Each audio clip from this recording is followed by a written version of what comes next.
There we go. All right. Hey, everybody. Hope you guys are all having a great day. Loki says hello. I'm going to do one thing here that I normally don't do. I'm going to put some music up onto the stream here since I pay for it, and I rarely ever use it. Finally, we're going to have a little bit of music here, but let me go over to my stations. Let me go open up maybe some chill EDM or something like that, and we can get something, the music livening up the situation. Loki says hello. Oh, look at Loki. He's had a fun day. I got my hair cut, and he came over with me to get my hair cut. So now he's all like, "Ooh yeah, oh choppa choppa choppa." He's in a very active mood. All right, so give me a second here while I figure out what the best music is. Probably chill EDM, happy EDM. That should do the trick, I think. All right, let me turn this volume down a little bit here. And hey, Tylo, Chico, Pablo, hope you guys are all having a good day. Kenny, you as well. And oh, Haram, you here early today. I appreciate it. Poor Michael, he can't take a day off. I know, right? The worst thing about all this is, I remember I told you guys I went to the buffet with my grandparents last night. Well, I had a coffee afterwards, and I didn't know because somebody brought me the coffee. The coffee had milk in it. So today my stomach is just raw. My stomach is just not feeling it at all. So I'm hoping that as we stream and like I'm able to just not move, hopefully the pain goes away because it fucking hurts. What do you call it? This is why I don't drink milk. When I had coffee the other day when I was taking Loki to the beach, I either will get coconut water or coconut milk, or you can get oat milk. Oat milk doesn't seem to cause my stomach any problems. But yowza. It's been an interesting day. So let's go over here to the display. Okay. So a lot of stuff's happened here today. Bitcoin is currently breaking out. It is making a larger move. I told you guys in a video earlier, I did end up buying some Bitcoin on the breakout because that was my only thing I was really looking forward to at this point. And so today we'll be looking at Bitcoin, a whole bunch of altcoins, and we'll be kind of talking about how altcoins are trying to recover because there are a few altcoins that have recovered pretty well, nicely. There are quite a few more altcoins that haven't had those larger moves. And if we're able to have a breakout on those today or tomorrow, I think I'm going to be able to go and buy some of those up. But again, there are still some altcoins that are still struggling after the drop that we had yesterday, which was definitely an interesting thing to see. So before I get started, I am going to, how do I want to do this? Got all my cigar ashes and stuff. Just going to pour it into another container. Not breathing the ash. Alright. And then what I'm going to do is, I think I got enough fuel left in here. Let me see how much fuel I have. Oh. I can't even see the fuel, so it's going to be a little bit. Okay. That's fine.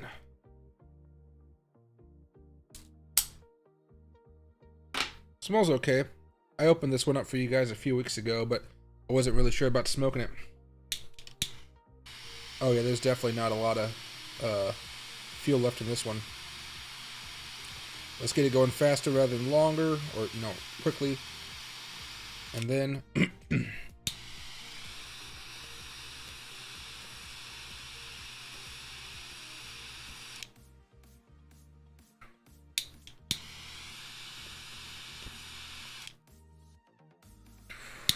what the heck's going on up here? There you go. It's one of those cigars that has a little bit of a larger draw. Okay, but right now, Bitcoin, you see this level of resistance right here?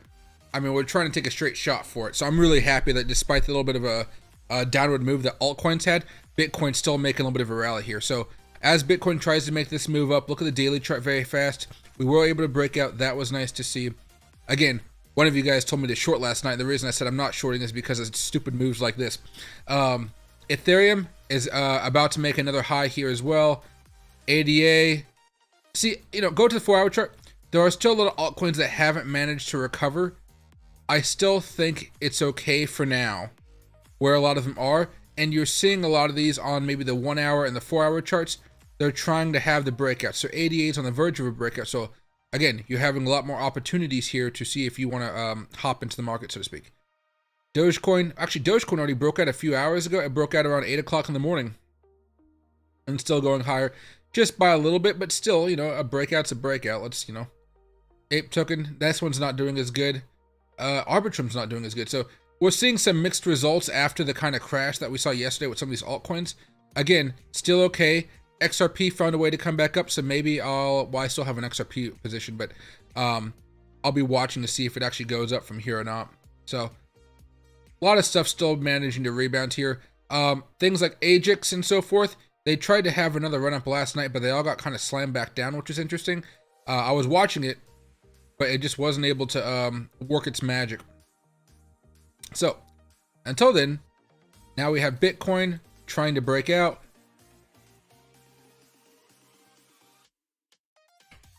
Let's do it this way.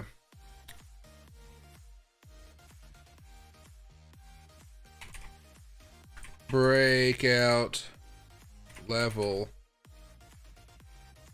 There we go. I think that works out. That way you guys can see what's going on.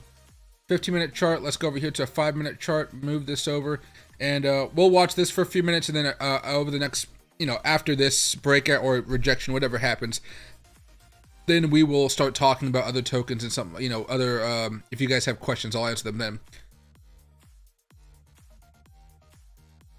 And hey, Jasmine's going up. That's good to see. And hey, Edtrev, happy to see you, my man. What's right here? Alex Loki says hello, wherever he is. I don't know exactly where he went, actually. He's not even over here. He must be upstairs, chilling out. I have no idea, but he left. And hey, Puma, happy to see you.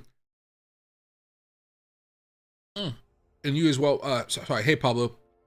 Good evening, Jerry. Sell high, buy low. Doge will fly soon. 16 cents of resistance.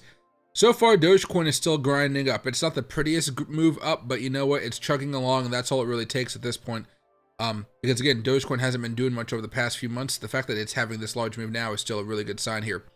And hey, that's no, I haven't been able to get it just yet. I went, actually, it was on I had a note of 5 I wanted to buy. My local lounge didn't have it, so I have to figure out a way to probably just buy it online. I think they probably sell it in a sampler or something, and I'm gonna buy it in a sampler and just smoke that one, add the rest of them to like a pile of other cigars I have. But I wasn't able to find it in one of my stores. Hey Kyle, do I at least like almond milk? Almond milk is fine as far as the taste. My stomach doesn't like it, and there's no milk in it. I don't know why my stomach doesn't like it. Yeah, my stomach really doesn't like almond milk. It really doesn't like regular milk. My stomach barely likes lactose milk though, right? So, you know how they have like lactose-free milk, so that it barely likes that. So what I've been going through is oat milk and coconut milk. Those seem to be the best ones for me. When I go to Vegas, if you guys ever go into those little stores by the elevators, when you leave your room, you come down to the elevator, the main floor of a larger hotel, they have these little overly priced little spots for you to buy drinks and stuff. They have those little coconut water things, and then that's why I usually like to drink. Just rehydrates a little bit better. But yeah, almond milk.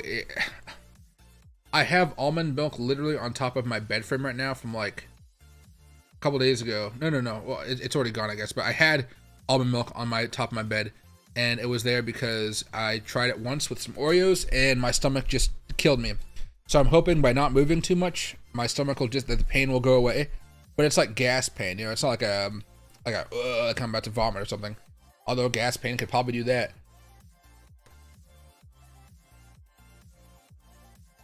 Do I think Dogecoin might go above $1 during this rally? Yeah, I mean during this cycle, yeah, I do think there's a good chance for that. Mostly because of the big pump that institutional money's having. Remember, as everything gets bought up here by the institutions over the next few months, all that money is technically just going to Bitcoin. So there's going to have to be money from other sources going up for all these altcoins, but the larger market caps are definitely going to see a huge swath of that money.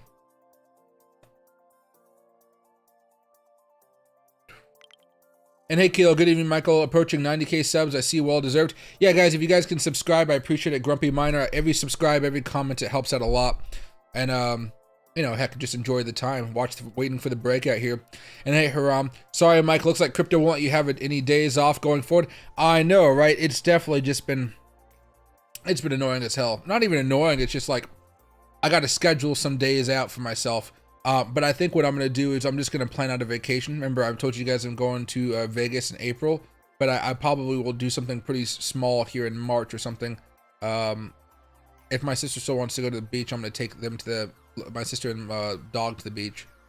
But I'll plan something out. Nice little trip to the waterfront, you know.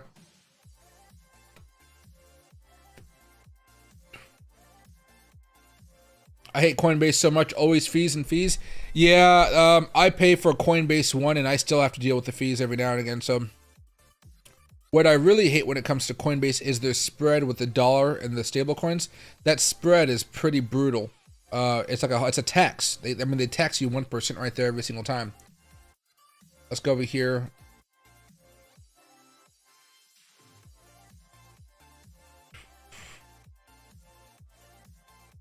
Where are we at? Oh, we're so close.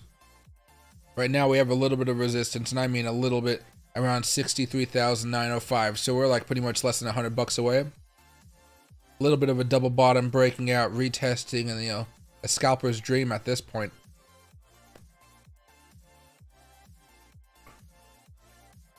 Let's see. I really would like to see this breakout on the 1 second chart, just because it's so much more volatile. Or should I have it like this, where I don't have the oscillators? I think that looks a little bit better. We're having a small breakout here. That's also trying to break out there. Let's see what can happen. Oh, hey, no tacos, no life. Sorry, guys. Today I'm just kind of stuttering a little bit here. I think it's from the lack of sleep because I streamed so late last night.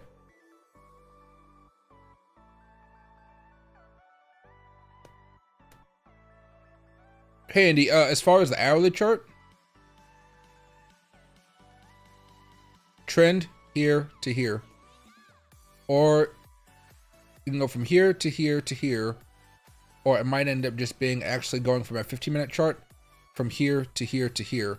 Or even here to here to here. But for me, honestly, the way it's kind of looking with this, the way, you know, the tie is the same thing, same candle. I'd probably just go high, low, high. We're trying to break out. I'd add this on here. Trade like that. And you see we have a little bit of resistance above 64,126. Then we have 65,000 here. Really, though, when I'm looking at this, once we start breaking out above this, it really gets close to... Trying to watch the number over here, make sure it doesn't get too close. It really comes up to that hard level around 69,000. But also we have another candle right here around 66,285. So, pretty darn close. 1 minute chart. Oh yeah, Bitcoin looks very sexy for a 1 minute chart right here. When it starts to go back up a little bit more, I will hop back onto the second chart. Oh yeah, hey Tyler, so guys, smash that like button. Yeah, if you guys can, please make sure to subscribe and hit the like button. I appreciate it always. Can I still live stream it in a hotel in Vegas? No, I don't even bother with it. Oh, here we go. Let's see. I don't even bother trying to stream in Vegas on a computer or something. The Wi-Fi is just too damn bad. Like, and I remember I stream in 4K. Even when I pay for the Wi-Fi at a hotel, it's never enough. So typically what I'll do is I'll just talk to you guys for a little bit, giving you guys my thoughts during a live stream while I'm walking around. I think the last time I did a live stream for you guys, I think I was over by, it was either the Cosmopolitan or the Bellagio. One of those two. And when that happened, I don't know, I was pretty darn buzzed. So, oh no, I think I made a video. But it's a lot easier. Here we go. Here we go. We have to do it. I mean, we have to at this point, right? We're at 63,992. If we get rejected from this, this will be the stupidest thing ever. A little bit of a wall. Doesn't mean we're rejected, but I was like, we need to blast through this wall right here.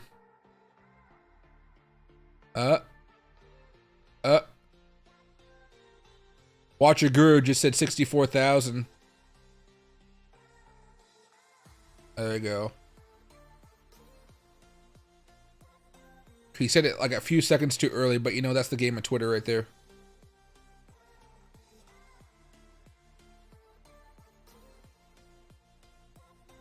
Alright, there you go. Just tweeted that. Wow, I mean, we're really just hovering. There's a wall here. The wall is getting eaten up. There's no way we get rejected here, so you're going to see a lot of people start to load up on positions here for a larger pop, and that pop is probably going to be felt for the next day or so. But again, like I told you guys earlier, I bought the breakout earlier today. If you guys watched the video, and there we go, $64,000 Bitcoin.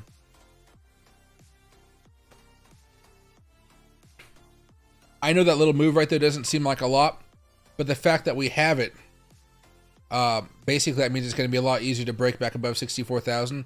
I know those little moves don't seem like they matter, but they really, really do. So now, go back over here to the 1 minute chart. You'll see a little bit of a rejection going on. 5 minute chart, still retesting, and that big breakout level. What can I do right here? So this is the Bitcoin chart. There we go. So I bought the breakout right over here earlier this morning. Or I can say, I guess it technically a price target, so I did a market buy when it hit that level. The real level was a little bit higher though, like yeah, 62,500. However, basically, let's look at some of the 15-minute charts now. We'll take off the oscillators for now. Auto. Ethereum just had a large move up toward 3,500. ADA jumped up, and ADA is now breaking out. If you guys want to hop on board that one seems like it's doing pretty well. Dogecoin still looks like it's consolidating. It hasn't made a larger move just yet, but it looks like it made a larger move actually earlier than a lot of other stuff today. Ape token, not there yet, but it's about to break. Oh, it actually did break out, didn't it? This is a day trade here as far as Ape token's concerned, if you guys want to take it. Other than that, let's see.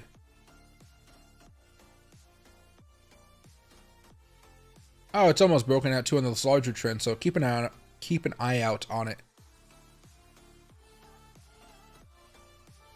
Jeez, Arbitrum got hit so hard yesterday.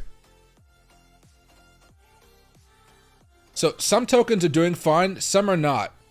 And yeah, some are not doing as hot as others at this point in time. AVAX is making a play. Comp is trying to do a move. Yeah, some of these tokens got really hit hard from, I think they were just over leveraged positions. DOT is making a move if you want to hop on that. Solana is making a move, not breaking out, but it's trying to make a move to go higher. FTM, oh shit, FTM made a move yesterday. Oh, excuse me, this morning. Ran up from 53 cents to 72. Gala's doing okay. GTC is having some issues still. Anything else moving up? KDA. KDA is making a play here, guys. And Jasmine. Jasmine looks like a lot of other tokens right now having some moves. So perhaps if you guys want to take a little bit more of a gamble, you guys can hop into some tokens right now that have not popped off, you know? Oh, and here we go. We're back above it. Let's go back to the second chart. I know I told you this type of stuff can be weird sometimes, but again, it makes it way easier to get back above it. Way easier. And now if we go over to the minute chart, we got that good old Bitcoin breakout and we're surging. Let me open up the oscillators just so we have them on the screen. There we go. All right. And let me know if the music is too loud, not loud enough. I pay for this service. You know, I do. But I usually get scam. People try to claim it's their music when it's not because I pay for this. And this music has like a YouTube thing. It's called YouTube Safe. But yet I still get little harassment things from it. Oh, and Bitcoin's popping off a little bit more here. So let's go to a 5-minute chart. That way you guys can see a little bit better. There we are. All right, so next level. I mean, really, we're just starting to head up to $69,000. But what a shakeout yesterday. Doge and Shib, the calm before the storm. Yeah, they've been very, very calm. But again, remember, the whole reason, like, let's be frank. Dogecoin and Shibcoin have been very bad to hold for a while. They have been underperforming against a lot of other assets out there. But the way I've always described it is, I'm going to hold this because I believe, again, it's a guess on my part, it's an estimate, right? I believe they are going to go parabolic out of nowhere, and here we're sitting at Dogecoin up like 75% in the last 7 days, you know what I mean? That's the good stuff. That's why you do it. But again, it's hard to want to hold stuff like that if it's not performing because that money could be put elsewhere.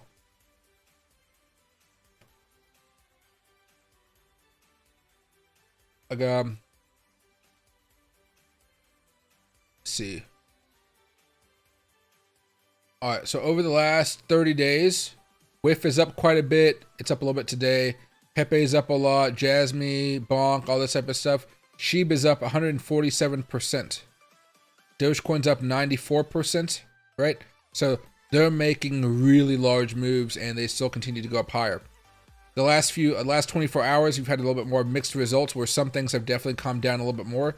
Like there's a lot of red here for the last 24 hours, like a lot of red. However, there's also a lot of green. So there are some winners and losers during this type of event. There we go. But Bitcoin's breaking out. That's all we want to see. And again, once this settles down, you know, whenever it does settle down, we should see altcoins continue to try to make larger moves. I'll hold off on buying altcoins in the Fairdesk account maybe until Thursday, but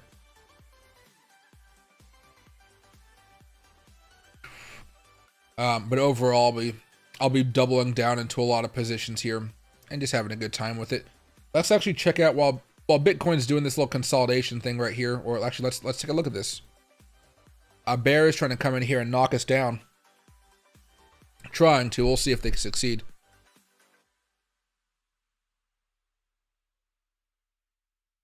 Hey Bovine, I use quite a few places to trade. The number one places right now are Fairdesk and BYDFi. Remember, you guys can open multiple accounts on the same exchange. Just don't forget that. Sorry, there's a weird song playing right now and it feels like Jurassic Park, but like, oh, it's called Nature. How is this EDM music? Dislike. There we go.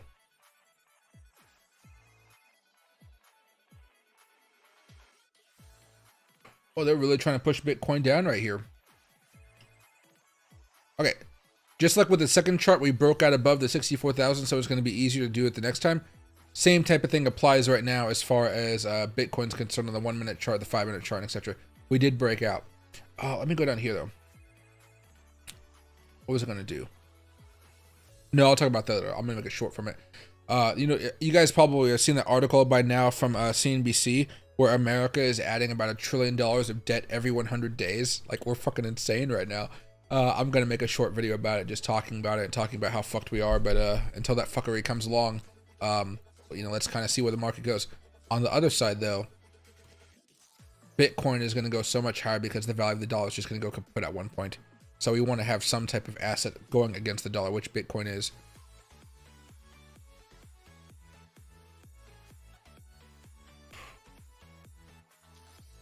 Dude, they're really trying to slam Bitcoin down here. Let's see.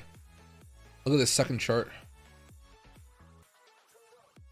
Trying to make this thing come down hard. Let's go over here to the 5 minute chart. There we go. Oh man, they are taking us down a peg here.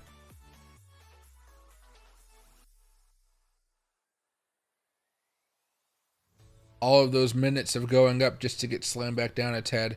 How are the different coins reacting to it? How's Ethereum reacting to this? Oh wow, you're seeing a little bit of a sell-off amongst a lot of stuff. Dogecoin, AMP. There's so much shaking out going on right now.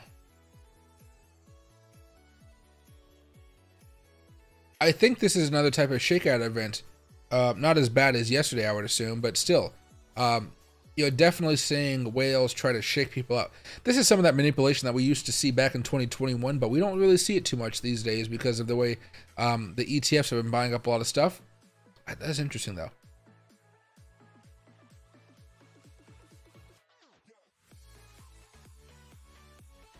I was scared years ago. Now I'm hella bullish. Yeah, I mean, the big thing about all this is just to wait. If you guys have different amounts of swing trades and stuff like that, you guys are fine. But right now, as far as Bitcoin's concerned, we were just like, oh yeah, Bitcoin's going, we're looking a little bit better. Now all of a sudden, Bitcoin got like trounced down a little bit. I should put this into perspective for you guys as well. Bitcoin just fell down about 1%, 1.22% in about 5 minutes. Not terrible, but it's noticeable, right? If you go over here to the 50-minute chart, you're still going to see it. But once you go over to the hour chart and stuff, I'm going to get rid of this because we're changing time frames too much. It doesn't look necessarily horrible. Basically broke out, and then we'll wait to see what happens down the road. But is there another example of this that I can show you?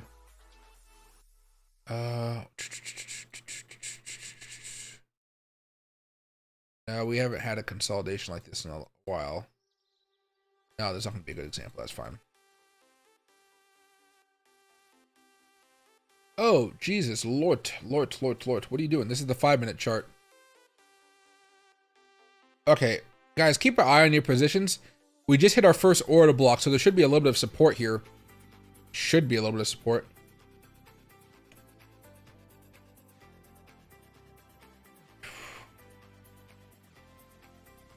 This is the 1 minute. Wow. All right, well, now we're back down to $62,000. I'm not entirely sure what's happening here. I mean, whales are trying to push us down and liquidate some people again, but they're trying to shake everybody out. I guess the shakeout last night didn't do a good enough job.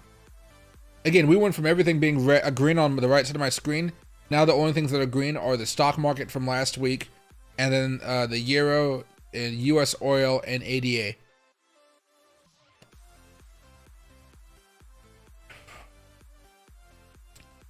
And hey, JB, thank you very much for the super chat. I really do appreciate it. Do you think the bank funding ending will crash all the markets briefly on the 11th? I don't think it'll crash markets on that specific day, but I do believe you're going to see banks go into a little bit more of a crisis, and that may lead the market to start going into a little bit more of a downtrend. Not something of a longer term downtrend, because the underwhelming, the overall economy is still doing well. But banks aren't going to have the easy time they had before, and the banks that were not able to get their accounts in order, they may start to face more structural issues over the next few months if rates are not cut. I think, tinfoil hat moment here. Remember, Jerome Powell does not want Trump to win because Trump basically wants to fire him. A lot. He really wants to fire him. Jerome Powell is looking for a way to lower rates right now. And if banks are having a little bit of issues, not collapsing, not like a whole bunch of bad stuff, if banks are having a little bit of issues here, that does give him the opening to possibly lower rates a little bit earlier than expected. That will most likely lead to a little bit more inflation, which will be bad for the average American. But we've already seen that inflation just cause the market to go up. So it'll give companies another reason to say, hey, oh, inflation's going back up again. We have to raise our prices in order to keep the growth on. Stuff like that. Dude, everybody's getting shaken out. Everybody's getting shaken out. You got shooken out if you were a bull just a few seconds ago, and you got shaken out if you were a bear a few seconds ago as well. But yeah, JB, I don't think it'll cost too much, but I know you're going to hear a lot of people talking about it. Once we start to figure out if there's any banks really in trouble, I think that's where the crisis will start, specifically for the banking sector. Now, that will float into the crypto sector and the stock market overall. But I don't necessarily think anything is going to break this time. I think the government will still be able to step in because the program is still there. It's just kind of sunsetting. I think they'll be able to set it up very, very rapidly if they have to. Again, this is an election year. Bureaucracies are very political institutions, as much as we try to think that they don't do much in the political realm. They're very political. They understand the situation and what they're trying they do not want to have a banking crisis. Like 5-6 months before the election? What is it? It's March, April, May, June, July, August, September, October. Yeah, it's like 9 months away or something. Something around there. No, not 9 months away. So somewhere in there. Yeah, there's an election coming up.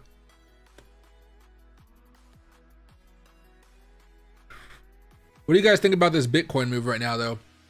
This is interesting. You just saw a bunch of people just got liquidated out. Again, this makes it that much harder. Like right now, I have a Bitcoin trade, and I was hoping we might hit 65,000 if we broke out from here, but no. I'm not going to move up my average. I'll kind of just be patient and see where this goes. XRP. And all those altcoins that were trying to break out just a few seconds ago, that none of them, I would assume none of them managed to break out and hold. Liquidity grab? I wouldn't call it that. This is something a little bit different just because of the way the whales are stepping in here. But from a technical aspect, you can think of it as that, I would say. You can think of it as that. Do I think XCH is going anywhere? Is it dead in the water? It's typically in that category where I would probably just own a little bit, but you're just going to hold it. You're not going to add a whole bunch into it, and you're just going to wait for it to have a pop out of nowhere. If you feel like it's not moving enough for you, just like I would say with a few other tokens, you could always sell the token, take a loss or a profit, whatever it may be, and then just allocate those funds into something else that may be moving up a little bit more lately, a little bit later on.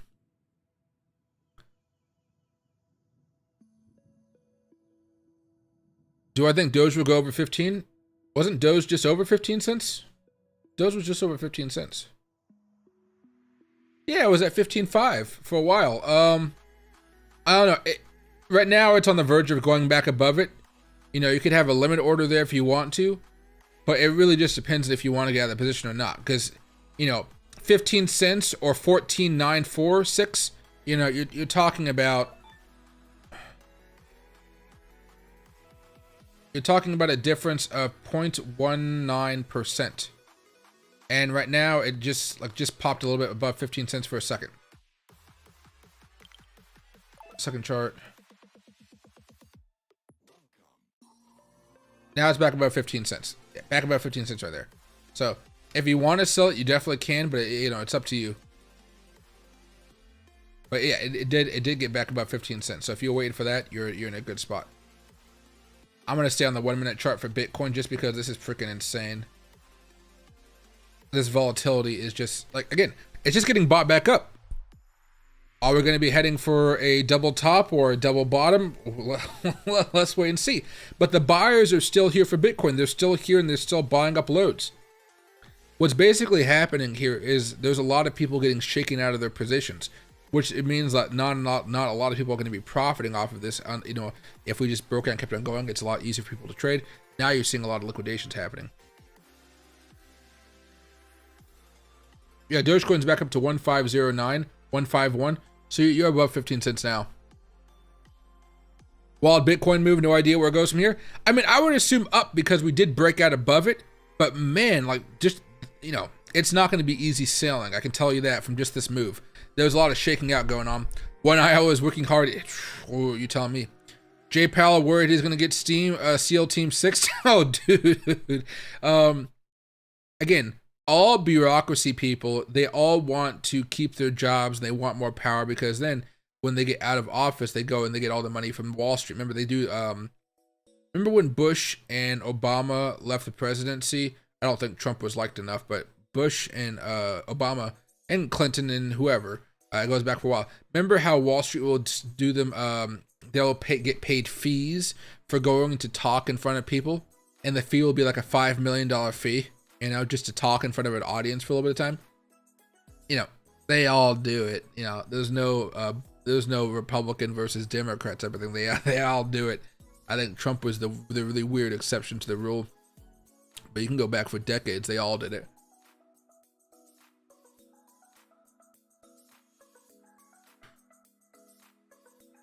Doing the same, Mike. I got it at 61,800. Watching like a hawk though. Yeah, I got my stop loss, but I just don't think I'm going to touch it. No BS. I hope people pulled out. I made a cool 1,000 real quick. What do you call? I don't know. It just really depends on your strategy right now. As far as my account, I sold a lot of stuff yesterday. I told you guys that. We did it live on stream. Right now, my main concern is not with Bitcoin, because if you think about it, like, just pause for a second. Bitcoin is at $63,339. That's fine. That's good. That's really good. My issue right now is with some of those altcoins that are showing a lot more weakness than Bitcoin. So you may see some altcoins actually shed off or not move very much, and then they might have to just wait a little bit for Bitcoin to finish off this move, and then they can start their next rally. If that makes sense. But you see right now, Bitcoin's trying to consolidate on this 1 minute chart, and it's trying to shoot all the way back up to maybe 63,800 right over here. It's just looking for an opportunity. You could probably see a little bit less, but it's trying to just have a big bloop moment right here. And so you're going to see it consolidate and then try to make that push. I think it can make it because, again, look what just happened. We went from 64,200 to 62,400, and that was a drop. I mean, that was a drop. And then all of a sudden, boom, we started shooting back up to over 63,000. So let me just show you this from like a percentage standpoint.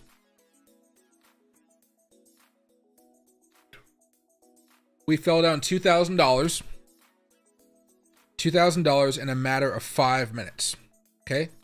Now, and then the following 2 minutes, we shot back up $1,000.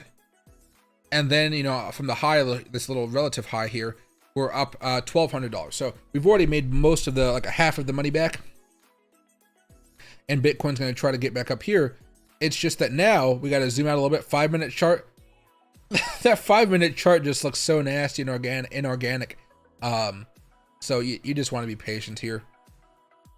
I mean, look at, because I told you guys I bought right here, you know?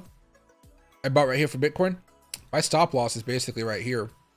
So I'm hoping we just don't have some type of crazy dip. But so far, seems to be working, but it's just, look at that. look at that. Oh man, it's a trip here. It's a trip. There we go. Let's see if we can get pumped up.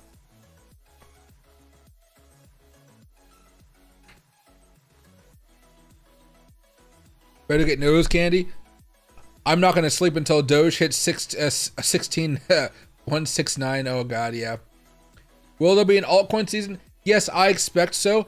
But typically what you want to see is, like, remember, Bitcoin hasn't even hit all-time highs yet. Those altcoin seasons happen way after that. So yeah, I expect there to be one.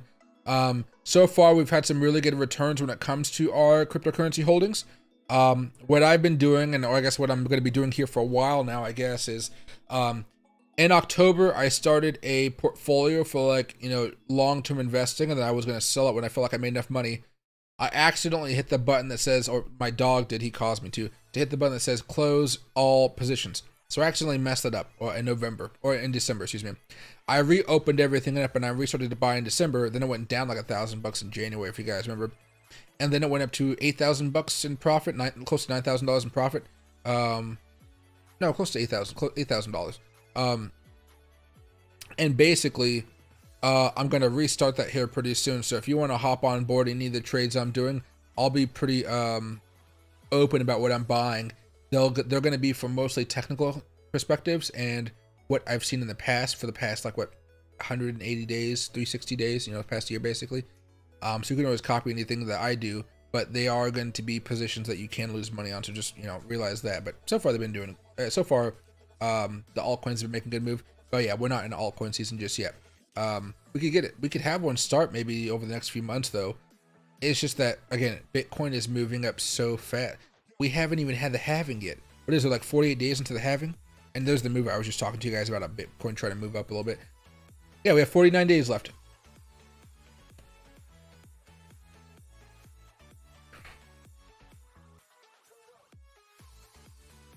Now Bitcoin's down for the day, of course. There's still quite a few things moving up though. I like that.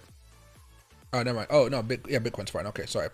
I was looking at the wrong assets.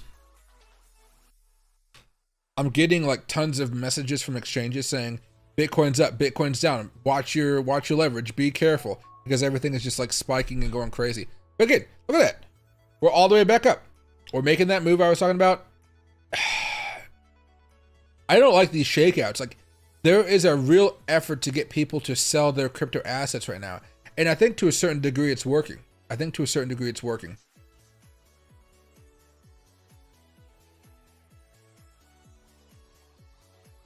Half the altcoins are making their all-time high right now. This bull run is so crazy, but that's why we invest in it. That's what makes it so much better.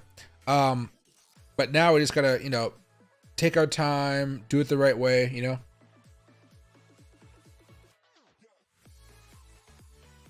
Shiba took that crash more like a small pebble in the road. Let me see.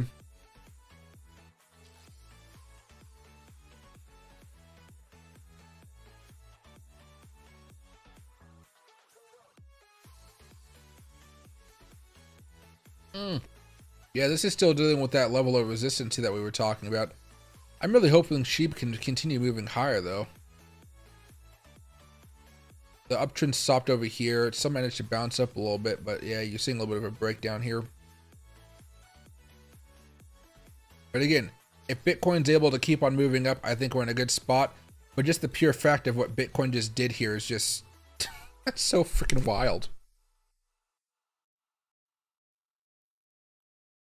Hey, Icon of the Send Noob here. What happens during the halving? Basically what happens is there are companies out there that mine Bitcoin, okay?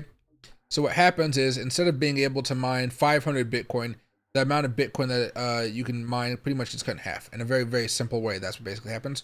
So that it takes a lot more energy to mine this amount of Bitcoin, which means Bitcoins being mined are going to be a little bit more rare. They're the more rare, the more valuable, because less are being produced. And so there's more, there's not as much, maybe there's a little bit more demand as people like are getting more excited about it right now, but typically there's just less supply. And so if you mess with that, you know, a simple supply and demand, the price goes up. And that's typically what we see. Normally we don't see these large moves until the halvings happens. And then we wait like maybe a month or two, then we see the larger moves. Excuse me, guys. Jesus. I'm a little bit off today. I'm very, very tired. But still, I'm here.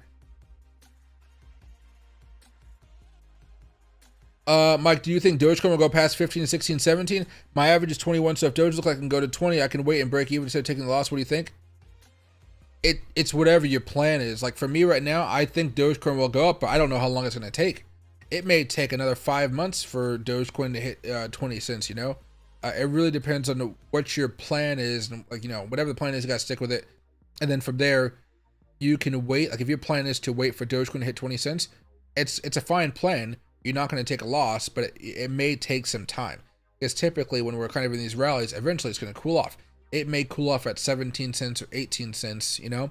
But as far as those next levels of resistance, I mean, they haven't changed, right?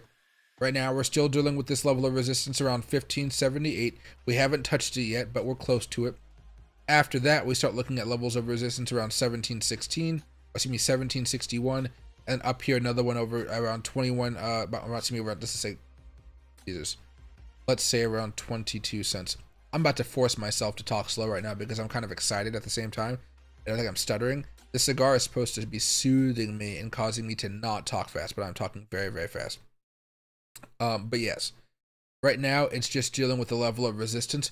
We'll see if it's able to break out. Sometimes it does in the time of matter. Sometimes it just takes an extra few weeks of consolidation.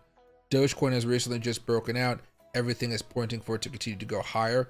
Bitcoin could of course mess up the schedule. That's the thing that's always kind of worrisome.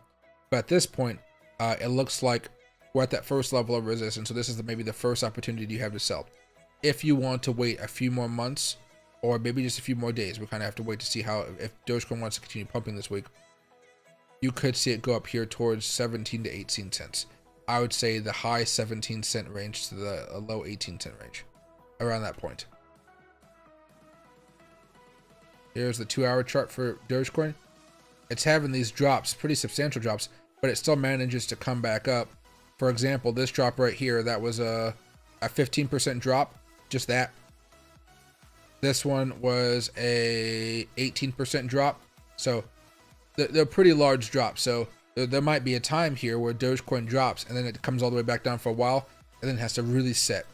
So like if you have a number in mind, you know, you could try to hold on a little bit longer, but just, you know, be careful and make sure that you have a plan and you stick to that plan. And if you do want to change your plan, which is totally acceptable, just make sure you kind of have a technical reason for it.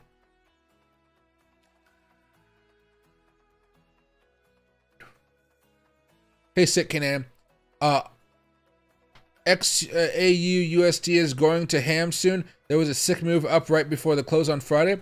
Probably because of all these crazy world events going on, right? The world is not a stable place. I think, you know, the world's been relatively stable, and it's kind of been determined, like, how do I say this? Over the last 20 years, besides like the last few years, the world's been relatively stable. You know, we invaded the Middle East, we did all that type of crap, but it kind of stuck to the Middle East. Right now, Europe's getting a little gung-ho. You know, back in, I think, was it 2014 or something like that, Ukraine was invaded by Russia, but nothing bad happened because we just kind of let it happen. And then we didn't see the escalation, we didn't see prices go crazy and stuff like that. We kind of just let it happen. This time, we're going a lot more war heavy with it. And the world's just kind of in a weird spot. And I think actually you're starting to see the Germans go and start shooting up the Germans have started to shoot up the Houthi rebels down in Yemen as well. So you can expect it to continue moving higher here if you ask me. But again, this is like the perfect environment for it. Plus a crazy election's going to happen in the United States, you know. It's kind of the season, so to speak.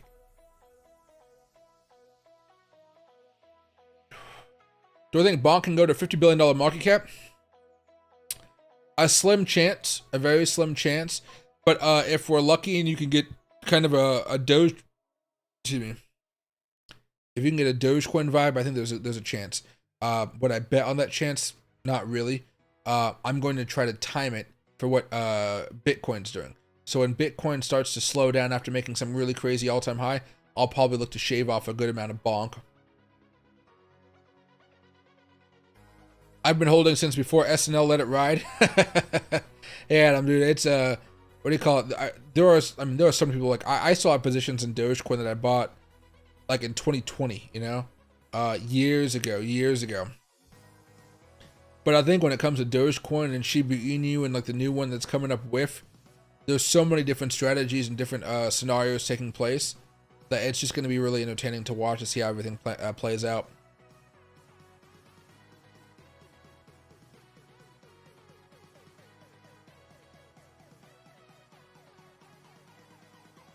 Oh, hey, Alex. Oh, you made a profit off of Dogecoin. You were able to move your average down. That's really, really nice right there, man. Stuck in Coinbase wallet due to fees. Ooh, that sucks. Yeah, fees can be brutal. And it's one of those things where it just kind of sucks. Coinbase, their fees are much higher. But, you know, there's not many other places if you want to buy a lot of different spot tokens. Coinbase is one of the big ones. Kraken is. And then, of course, crypto.com. We've been talking about those a little bit as well.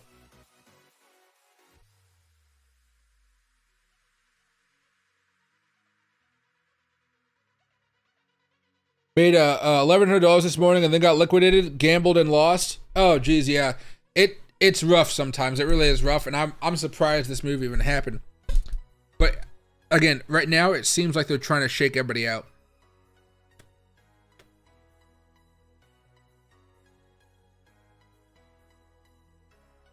I mean, we're having a pretty decent consolidation. You can see that imaginary trend line, right?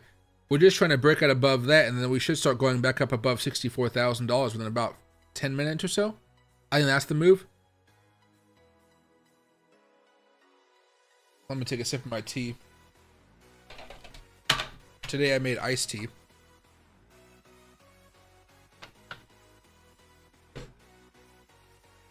Oh, that's cold. That's good. All right, here, let's take a quick step back. All right. So again, when you look at Bitcoin's chart, we are still fine. We're still fine, okay? We're still at $63,400. That's a good level you guys want to be at. On the other hand here, Ethereum, still consolidating, looking for an opportunity to break out and go a little bit higher. Still fine. You know, ADA, still doing okay. Doge token, still moving up higher. Again, a lot of tokens are still having some fantastic moves. Maybe it's even better to go to the weekly chart, make this full screen, and hit just auto. Yeah, there we go. Okay. This is Ape token. Ape token has a long way to go. I'm heavy in Ape token, and I don't know if I should be as heavy as I am in Ape token. No, it's performed well. Ape token's performed well. I know I have that BY DeFi account too. I'll go over to the derivatives. I have a 2x leverage I put on this one, and it's up 120%, and I bought it. How do I? Well, I guess I can't find it out. I'm trying to find out when exactly I bought it. Ocean's still up 281%. Dent is up 102%. So yeah, a lot of 100% and up gang here, which means they're basically at 50%. Ape token though, if Ape just goes back up to all-time highs, let's not even say all-time. Let's skip this area. Let's just go to this little peak above my head. If it just goes back up towards like 839 from where it is now, that's still 244% profit right there, which is going to be really juicy. Arbitrum tried to break out and it failed, unfortunately. We'll see if it's able to continue that move in the next 6 days. You know, maybe there's an opportunity for it to break out. This is a weekly chart, so we still got some time here. AXS hitting some resistance. BNB still going strong here. Any resistance? A tad, but it's not until 462, so there's a while here. XRP broke out. It's trying to hold on right now, so perhaps we can go a little bit higher. Because again, we just started the week an hour ago. Bitcoin Cash, I wouldn't want to buy this necessarily, but it is heading for a little bit of resistance way back over here. So, you know, bonk. You're seeing stuff still look relatively good as if you zoom out. Chili's looks like it wants to break above the 200 weekly moving average. Golden cross here. It still looks fine. Gala is still moving higher, some resistance. You are seeing some stuff that's down for the day, but again, it's not looking terrible. NMR, Pendle, Injective. Yeah, not terrible, not terrible. All right, what's happening with Bitcoin? Are we going to be able to break out or not? Let's go to the 5-minute chart here. That chart just looks so freaking abnormal, though.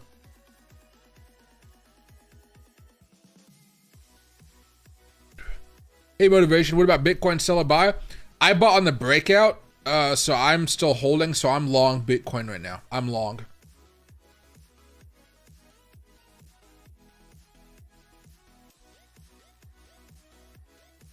See, what about Injective Bread? Right now, I'm just holding it as far as a long-term asset, but I'm not day trading it. You think Pepe is letting meme tokens? There's a few meme tokens going crazy. Pepe, I think, yeah, is probably one of the top ones at this point in time, especially with the higher market caps. You should see it continue to run as this market, continues to go up. I don't have as much. No. I own some Pepe. I don't own that much. What's the other one? Floki. I don't own as much Floki. But so far, I'm still happy to hold it.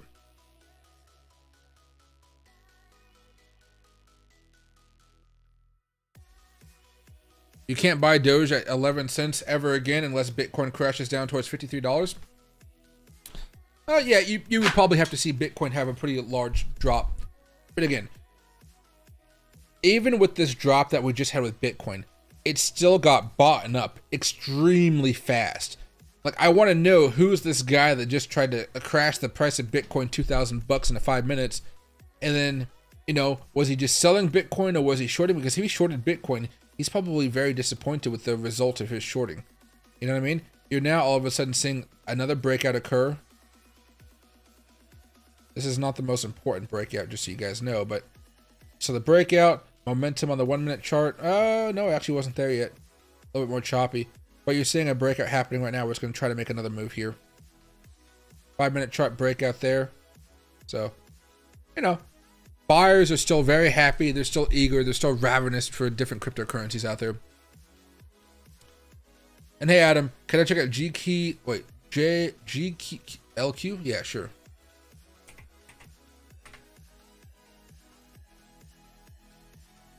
This does not have much liquidity, so be careful with it.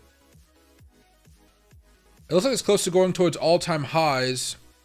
So that's why it's kind of stopped having a little bit of an issue breaking out. Let me go over here and add this on. Oh, it's also hitting the price target. This is normally where I'd be selling out if you wanted to buy this breakout right here. This is typically where you would sell. Now, if it is able to break out, your next big level of resistance, I mean big level, is going to be around 53 cents, which is massive if you're buying around 7, obviously. If you're holding it, it still seems like a good opportunity to hold. But now, looking at some of the small levels of resistance, and that really comes down to not what happened way over here, but what happened since this trend started, which means you're going to be hopping right over there. I probably would go over here to this high, then to this low. And let's see. Resistance worked, resistance worked, resistance worked a little bit. This is mostly Bitcoin doing its thing. So you might have a few more levels of resistance around 1160, and then over here towards 1928. It looks fine. The momentum is still going strong. It looks like it's a smaller market cap for sure, because if you go over here, look at the volume, liquidity, it doesn't look that good from a liquidity standpoint. But perhaps it's just because maybe people aren't trading it on KuCoin. Maybe people are trading it on another exchange somewhere. But yeah, it looks fine. There we go. Let's get rid of this very fast. Alright, so this downtrend is now over a little bit. Now we're trying to consolidate a little bit more. 5-minute chart. I don't even know how I want to have this chart looking, because no matter how I have it, it just looks like an ugly chart now.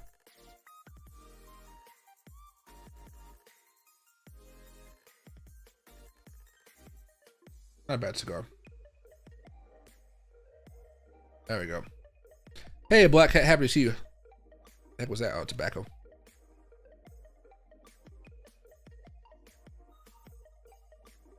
When Bitcoin goes down from a new high, Dogecoin tends to skyrocket right afterwards.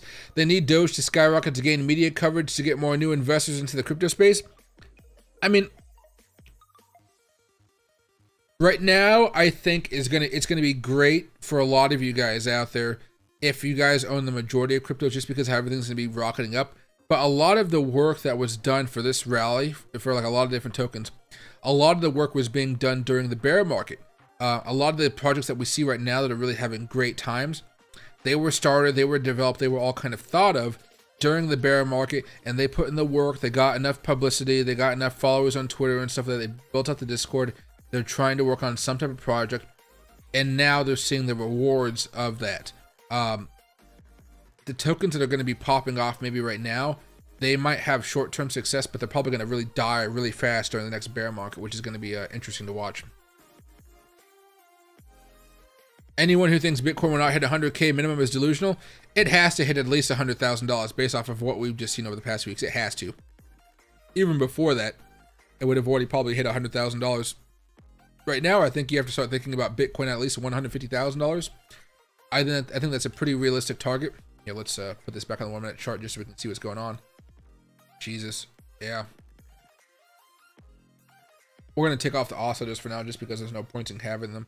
But again, every time we have a dip like this, guys, if you guys are long-term investors, these are just great opportunities to buy more for the big move that takes us to like $100,000, $150,000, even for altcoins and stuff. The issue is, if you guys are swing trading or day trading, these moves are absolutely devastating to you, because they most likely mean that you're either going to be liquidated or you're going to be hitting your stop loss. And if you guys find that you're getting liquidated a little bit more than you would like, or you're just getting liquidated at all, actually, what you might need to do is really drastically cut your leverage. For those of you guys that know that I was doing that portfolio with you guys where I was putting money there every week, the average leverage I was using there was about 2 or 3%, 2 or 3x. And that's how come I was never liquidated, because I knew how to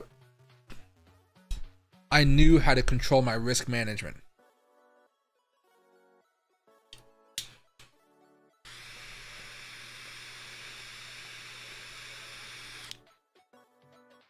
There we go.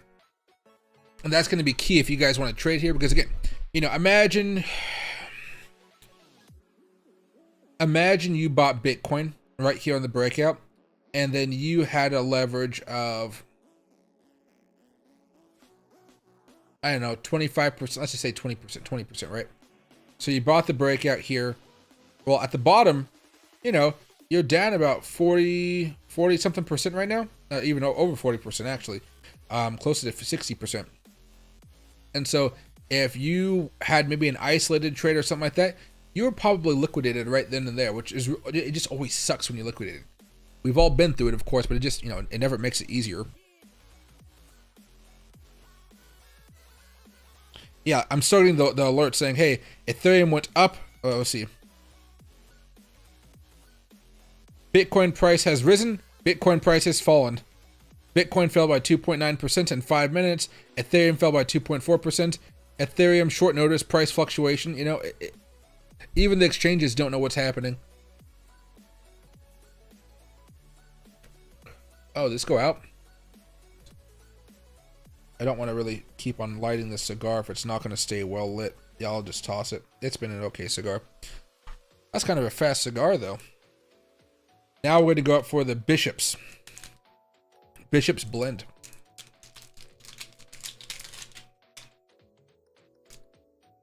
There we go. Yeah, I'll keep the wrapper on here for now.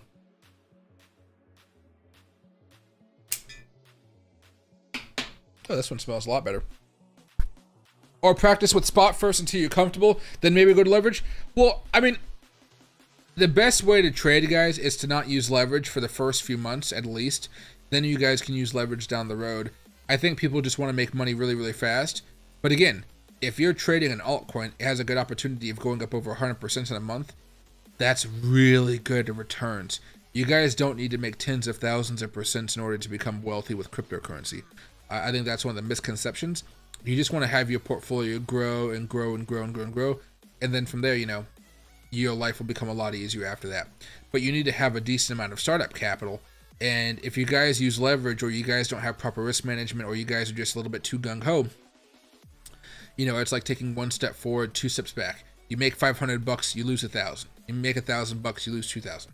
It's really, really rough to make a consistent profit. It actually makes some really good money in the market, which is why typically I say, if you guys buy and just hold, you're fine. But that takes time, and people don't like to spend time, holding for a while. Right now, there's a memes race, which is why Pepe, Bonk are moving. I guess a lot of people are buying them. It's been wild here. I mean, let me zoom out for a second while Bitcoin's doing this consolidation. Go over to the weekly chart. Let's go over here to this one, just so I have everything nice and easy. Auto. So here's Bonk. Getting closer and closer to all-time highs again. Afterwards, we have Floki. Floki, I mean, look at that. Already surging back up here. And then the other one that we were talking about earlier was Whiff. You know? It's, yeah, you can think of it as an arms race, basically. But I mean, if we go over here to coinmarketcap.com and we start looking for some of the top picks. Again, last 60 days, up. Whiff is up 1,700%. Pepe is up 400%. Floki is up 367%. All doing absolutely beautiful. Then you got some of the mid-tier ones that we've been talking about that I own. Ajax, Fetch AI, WLD, doing very, very well. You know, Shiba Inu is up 144%. Bonk's up 181 right now. So you're seeing those larger moves. But when we're talking about Whiff, you know, Whiff has made this large move because it came from a very small market cap to a very large market cap, or to a large market cap. Pepe, you know, it's moving up a lot, but it sees at 2.6 million. It was already up a lot higher. So when we started off this rally back over in, let's say, October is when everything really kicked off. Yeah, it was October, yeah. We were at a $246 million market cap, and now we're at a couple billion. If you were able to hold throughout this period of time, you're very happy with the, you're very happy with the results, extremely happy. Now, same type of thing. With Whiff,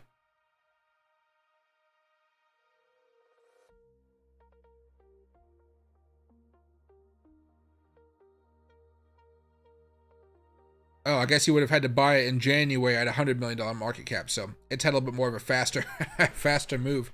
But let's say this one's actually just pretty new.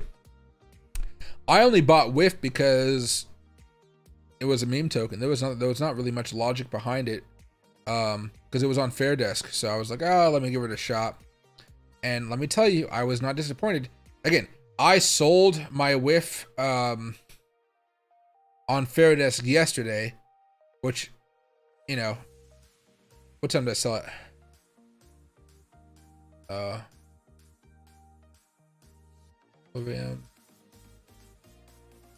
Yeah, right around here during this little wick that we saw, right up here. It went a little bit higher. Now it's kind of down, okay level. But I'm excited to see if it'll break out again, because it looks like it probably will. But those meme tokens, you can't even do much technical analysis on them because they're just going too fast. And there's Bitcoin going for another surge here. I'm just trying. But I mean, you know, give it a few minutes and this will be off the screen so we can kind of look at it like this, you know, or something like that. This is just we're just getting shaken out so much. Just complete shakeouts happening right now. But again, when Bitcoin's doing this, altcoins should be able to respond and start to come back up as well. So maybe I'll go over to the 5-minute chart here. And we see Bitcoin moving up a little bit. You know, Doge token coming back up. Arbitrum. No, see, there are a few tokens out there that are just not having the same luck when it comes to getting back some of that strength. Keep an eye on those tokens. Maybe they'll have a really big boom over the next few days or so, but just keep an eye on them, because there's more than a few tokens that are not being able to come back up. Like, you know how Bitcoin's coming back up and we just saw a few other tokens? Some of those tokens are not able to do it. What music is this? Actually, you guys can listen to the music. I'll just take the headphones off. There we go. That'll make my life just a little bit easier here. Let's go back to this, yeah. And again, just broke out here again. We're going to try to go right back above 64,000. A little bit of a fright, but now we're going back up. We're less than $300 away from hitting $64,000 again. And hey, Cleo, can you please check out Elon Doge? It's my fun hold. Yes, sirree. I actually have some of this too. KuCoin. So it did manage to break out last week. Basically, that next level of resistance, if you're just trying to be simple, is going to be right around here, around 35.80, which is going to be the last 4 digits. Honestly, though, I'm holding this until altcoin season. I'm not actually going to be holding this.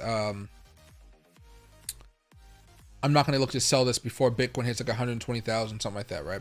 So you see this level of resistance up here, how it matches up with this Fibonacci level. That's really where my price target is for the next few months. So again, who knows if it'll just blast off, or if we're going to have some type of consolidation happening in the future.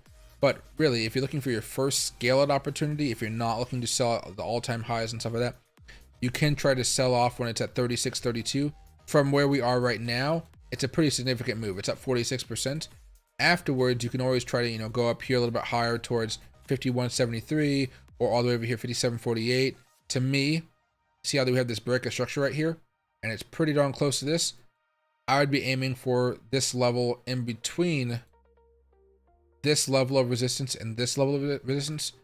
I'd be aiming right there for that second scale out zone. After this, you're pretty much just going to let it fly and wait for it to hit some of these larger levels. This is where I would expect something more of an altcoin season to happen, where everything is happening very, very fast. But, you know, you'll know when it's happening, because all of a sudden everything's just going straight parabolic. It wouldn't be bad to scale out. But again, you know, it's a little bit here, a little bit here, let it ride. Or basically you can just kind of wait until it tries to get back up here to this zone. But I'll be happy with anything above here for just one large sell. I'd be happy anywhere from there. And that's above 65.16 and below 17.34. Anything over here, I'll be happy. If you're able to, and we do get lucky enough to go to all-time highs again with this, you have a lot more opportunities. Really, I think if Dogecoin hits $1, this one's heading all the way up here towards 88.144, and possibly I would say even a little bit better.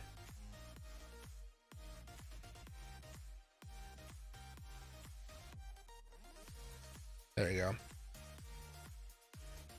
74.3100. 74.3100.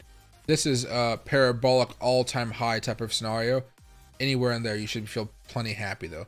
Sometimes coins just don't go up as much as you want them to, but you have a few good zones there to get out of.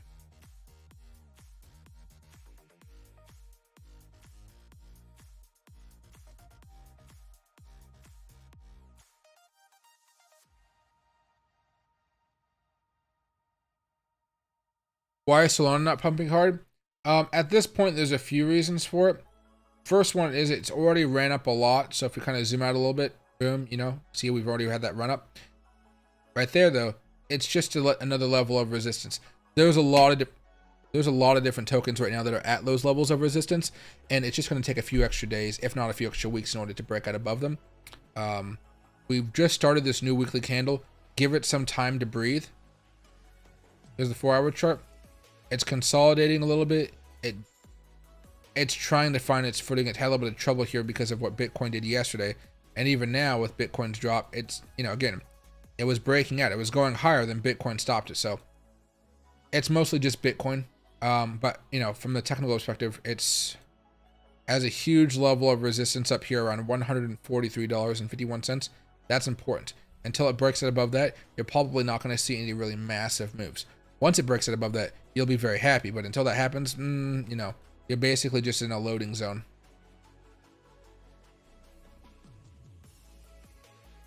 There we are. That's the right one? Yeah, that's okay. You caught CRTS for 260% yesterday. Only $150 to $540, but it was fun. Hey, as long as you're making money, you're in a good spot. Let me light this up here.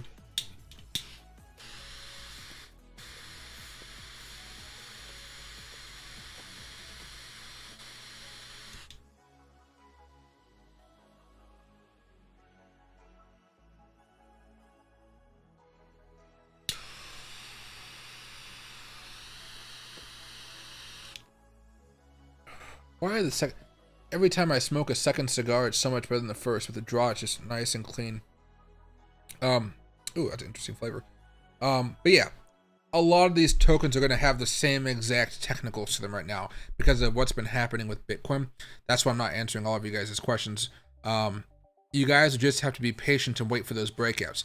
If you guys are looking to buy something, you guys are waiting for a breakout to happen on the maybe a 4-hour chart or a 1-hour chart with some of these altcoins.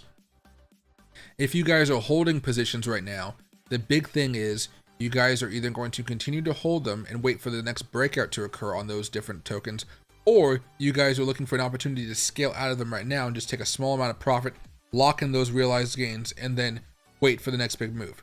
If you guys are very worried about a position, you can always scale out a little bit. But I want to stress this. Whenever you guys open a position, when you guys buy or short, you already have to know before you place the trade where you guys are going to sell it at and where you guys are going to buy it back at if you guys are shorting. If you guys don't know that, along with the stop loss, it's almost impossible to go full-time as a trader. I would say it is impossible to go full-time as a trader, or it's almost impossible to make good profits. You have to have some type of plan of when you guys want to sell. If you guys sell too early, you may kick yourself in the butt a little bit, but at least you're walking away with money. I was talking with you guys last night when I sold off $8,000 worth of cryptocurrency, and I took $8,000 profit. But I was still kind of like, I wonder if Bitcoin's going to go higher and it's going to drive a lot of these altcoins higher. There's still a chance that a lot of these altcoins go higher over the next week or two, or the next few weeks, and that's why I'm opening another portfolio here to buy some stuff up if it dips. But you have to have some type of plan, otherwise it's not going to work out.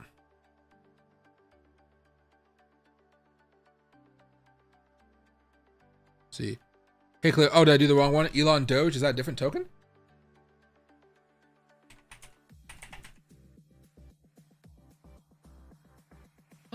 It is. Wow, it's only on MEXC.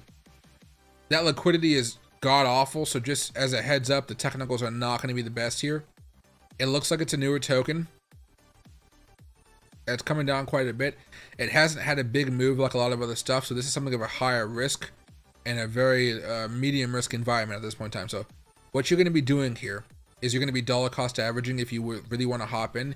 You have a semblance of a higher low going on at this point in time. I would not do one large bulk buy unless the large bulk buy is like $50 or $100. What I would do instead is I would just say, hey, I want to dollar cost a little bit of money in here, maybe $20 a week, and see where it goes. You can do $50 for 2 weeks in a row, and then say, hey, I have $100 in here, and I just wait and see. By this point in time, you don't actually know if it's going to actually really bottom back out. Let's say Bitcoin, for whatever reason, over the next month goes down to $55,000. For whatever reason, just goes back down to $55,000. This will make a new low, and it'll crush it. So you have to be prepared for something of a larger move down because it hasn't been able to move just yet. It tried to have a rally, it looks like, back over here in January, and that rally actually worked out pretty well. It jumped up around, there's no monetary value here, but it looks like it jumped up quite a bit. To me, this is something where if you're on MEXC, toss $20 at it, toss $50, or even $100 if you really have the money to spare, toss it in and see where it goes. That's how it approached it. But the technicals here are not going to really be showing you much just because of how new this token is on MEXC and the fact that the liquidity is very, very, very bad. I can't even tell what these moves are. Yeah, I can't even tell the percentages and stuff like that. So be careful with it. But the way to be careful is just not to go overly crazy with how much money you invest in it. Let's go back to the 5-minute chart. We're seeing it continue to climb, still make higher lows here. That's all we want to see. And then, of course, over the next few minutes, we want to see Bitcoin try to make another push for $64,000. The altcoin market is definitely, well, the market in general is trying to shake you out, and it's doing a very good job so far of shaking everybody out.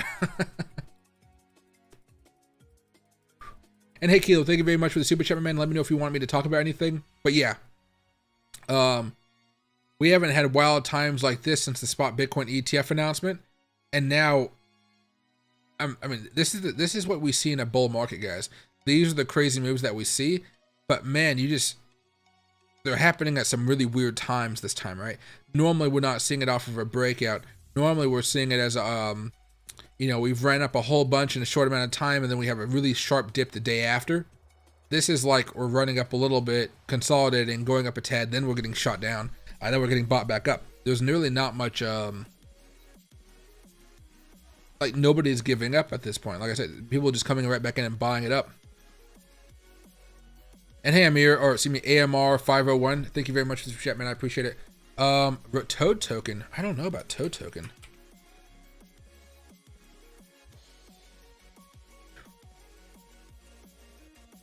So it's not on coinmarketcap.com, but I can come over here to Fairdesk, or excuse me, coinmarketcap.com, and I can look it up here. I'm guessing it's Lucky Toad.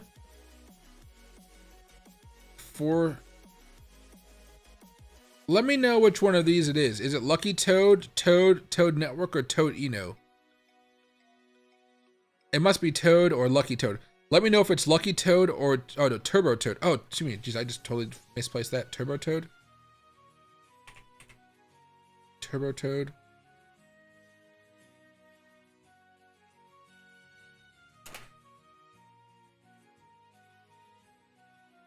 It's NFTs.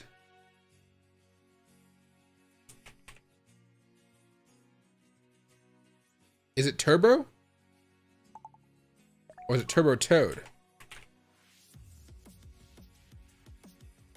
Let me know what the ticker is for it. Let me know the exact ticker and I'll look it up for you, but I have no idea what ticker that could be because there's a few options here. My thoughts on Axie Infinity. Thank you very much, Vegas Nick. Oh, I'm going to Vegas next month. How does a wash sale work? I used to be a Desert Greek. Oh, but I got tired of everyone calling me Desert Geek. Oh, Desert Greek. Oh, yeah. I would call you Desert Geek too. My bad. Axie Infinity.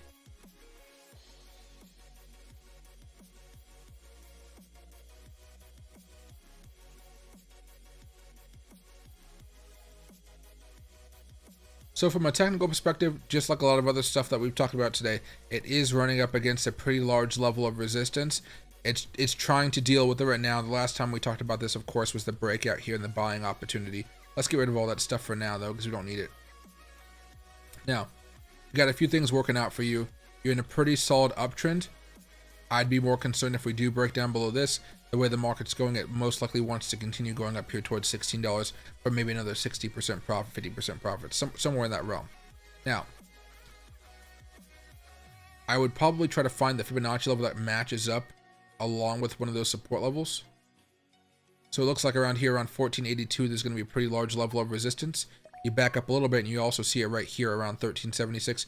So you pretty much got like a dollar swing where I would probably be looking to swing, or scale out of the trade. As far as a washout, I do not know what a wash sale is. I have never done one before. I'm a simple trader here. Let me go over to ChatGPT and just search that for you while I go back to Bitcoin here.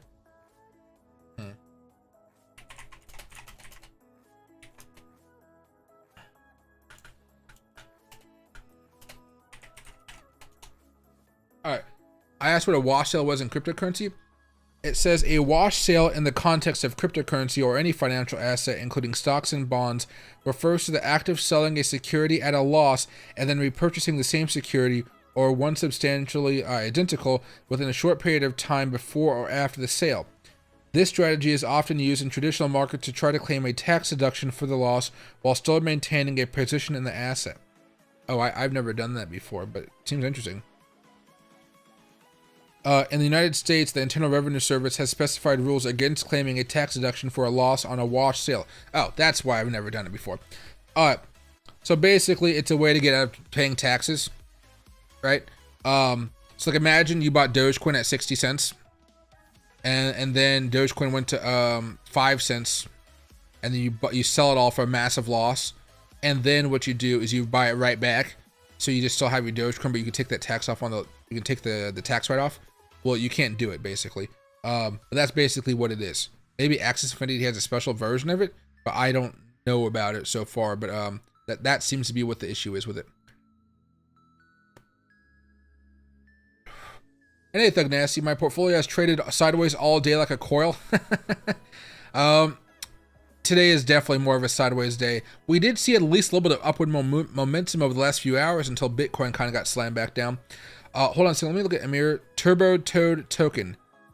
I'm looking for the ticker.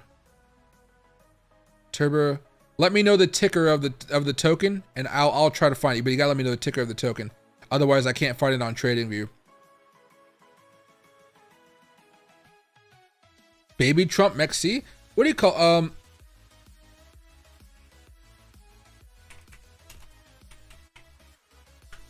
These Trump tokens have been kind of going wild lately.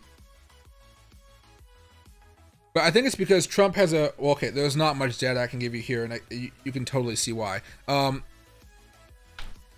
When it comes to these Trump tokens, though, I think it's because he's leading in the polls right now, that they're just kind of going parabolic.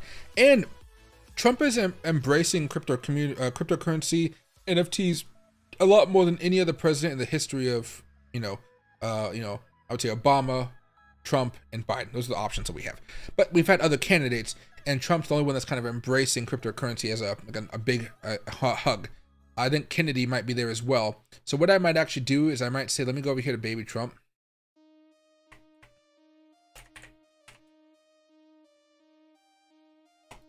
Yeah, very, very small market cap. Looks like it's down 28% today. That's not terrible. It's a $3 million market cap. You're literally tossing money in there and waiting. You're not even doing technical analysis. You're tossing money in, and you're waiting to see what happens with it. If it goes from 3 million to $1 billion, you're plenty wealthy. Let me see if I can actually pull this here for you.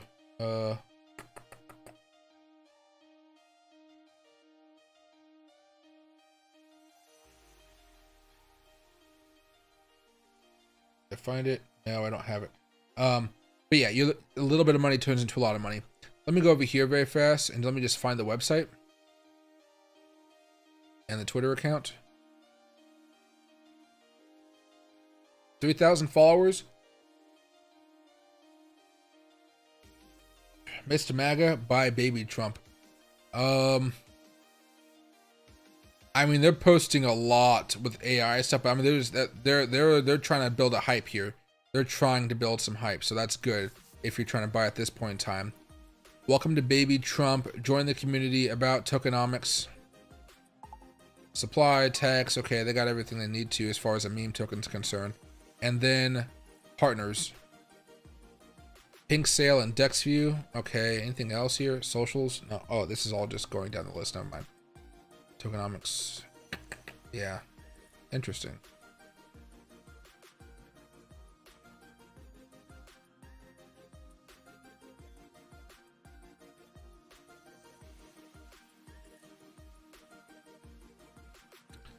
Oh, they're donating 5% of their marketing budget to the Trump campaign. That's interesting. It's such a new world. But yeah, you're tossing money in here and you're basically just waiting. I'd probably just do it $50 at the most. Again, at the most. There we are. See, hey, oh, Scratcher. He said uphold turbo ticker. Ticker is like BTC for Bitcoin. Ticker. Think of Tigger from like Winnie the Pooh. Ticker.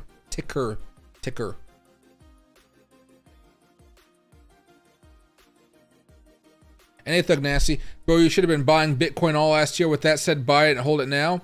What do you call it? I mean, we were, but I mean, honestly, I was buying Bitcoin on the way back down. I bought it too early. I started buying Bitcoin at $26,000. Then it went down to 25,000. Then it went to 20,000. Then it went to 16,000. You know, I just kept on going down. But I was buying it the whole way.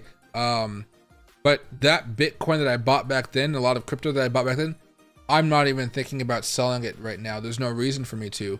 The crypto that I bought, you know, maybe in October and December, yeah, I'm selling some of it now, quite a bit of it.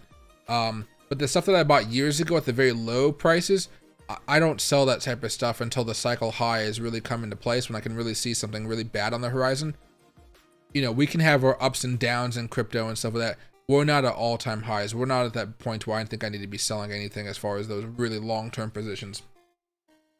One of the reasons that I was selling off those positions from December as well was because I had never done a long-term leverage portfolio, and there are fees building up on the back end, which now we know how much those are, but you know, not a lot.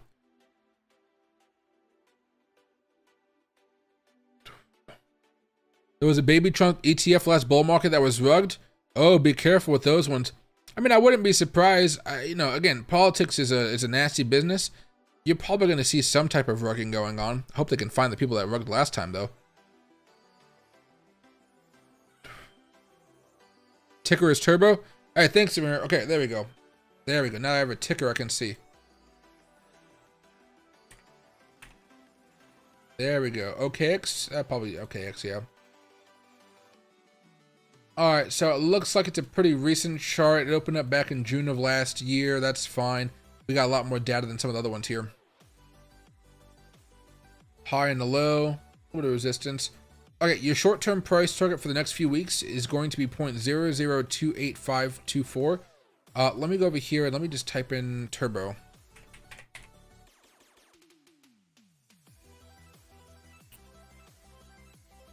Okay. The market cap is $56 million. So this is something that has the opportunity to go parabolic, but at the same time, it does have a large amount of risk. The way I'd be trading this right now is I would go over here to the daily chart. I wouldn't be selling. This is something you want to be holding on to for a while. You notice how we just broke out, but we're still looking to consolidate a little bit. Over the next 36 hours, so next few days, you're going to see some type of breakout occur. That breakout is what you're going to be looking to buy, whether it's here or something like, you know, boom, buy that breakout and ride it up. You should see it take the next leg up. If Bitcoin's above $64,000 during this time, this breakout should take you all the way to the next Fibonacci level, which is, do I still have it on the chart? No, I don't.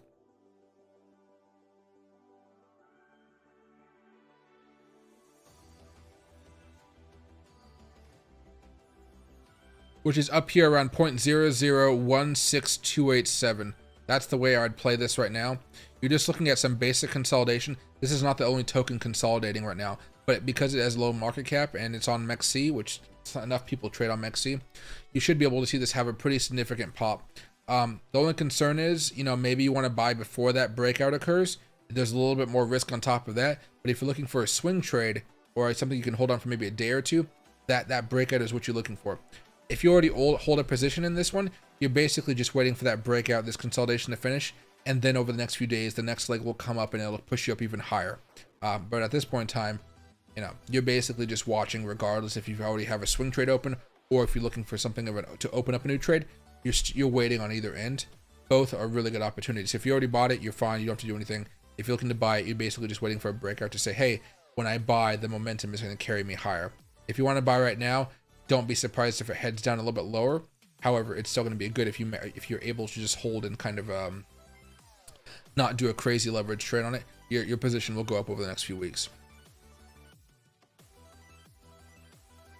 Man, it's still showing us a wonky chart here. There we are.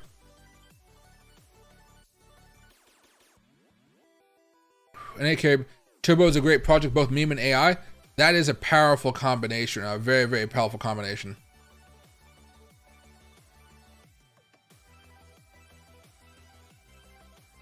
I spent all last year buying into Solana, ADA, and Link. I had a friend that loaded up a lot in Solana, and he's so happy he did. Solana came down a lot based off of all the bad stuff going on with some of the other projects it was working with, and they were able to come back stronger than ever. But man, oh man, did Solana holders get a lot of fear, a lot of anxiety holding that over the last few years.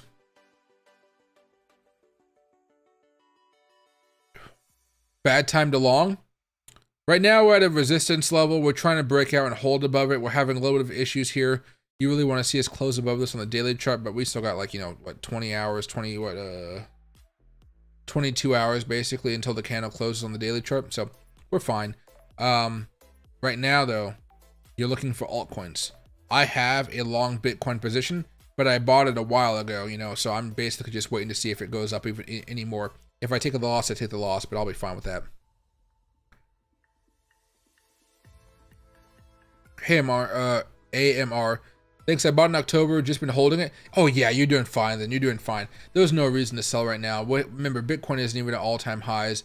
It's at a good spot, it's consolidating, and then from now, if you want to add more to it, don't even wait for the breakout. You can just add another $20 now, another $20 later on, and you'll still be fine.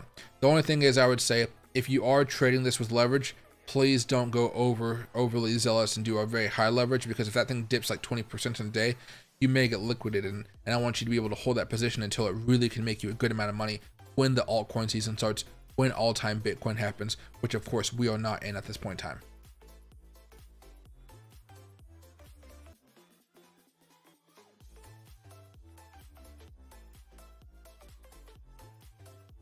Argentina in the house? Oh, hey Maz, what do you call it? I haven't been to Argentina, but I do want to go there. Why are there 2 baby Trump coins? Remember, people, if people see something that they can kind of latch themselves onto and try to get publicity off of it to make their coin more relevant, they will do it. I think one of the big things here over the last few months is because everybody knows there's a bull market coming, everybody is rushing to make a very quick and cheap token that they can put on an exchange or swap for it, stuff like that. They want to just make something that they may be able to make a lot of money quickly on because people will just buy into it and go crazy. And remember, there are, how do I say this? There are marketing companies out there that work with new tokens. They will buy followers on Twitter, and then they will start tweeting on their behalf and start tweeting, getting more active followers. All the likes are going to be fake and stuff until they become organic, and they'll kind of slow it down a little bit. And once that happens, people really start to believe the token has a lot of power, a lot of future, and people start to buy it. Once the momentum kind of starts going up, you'll see more and more people get around it and start driving the price up. And then that's when you either see some of the people that own the coin, they start to really sell it off in large amounts where it's either rugged or they're just taking a lot of profit as time goes on. You got to be very careful with it. They are very risky. But you know that without risk comes a lot of opportunity for profit. And that's why people take that really huge risk to jump into some of these tokens. Oh, and hey, Alpha, happy to see you, my man. Can you please explain what it would take for Shib to hit 1 cent, the market cap it would be? Yeah, let me see if I can. Well, actually, I'll ask ChatGPT about that. This is why AI is so good because, you know, I don't have the best math skills as far as like math like that. But let me go over here and look at Shiba Inu. Actually, better yet, let's go over here. Oh, that is not the right Shib.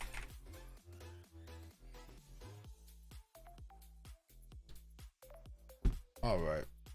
So the price of Shib is the current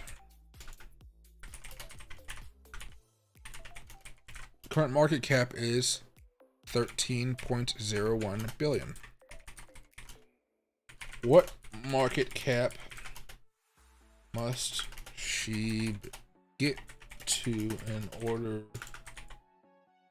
to be valued at 0.01 cents? At a penny. Let me just say a penny. All right, here we go.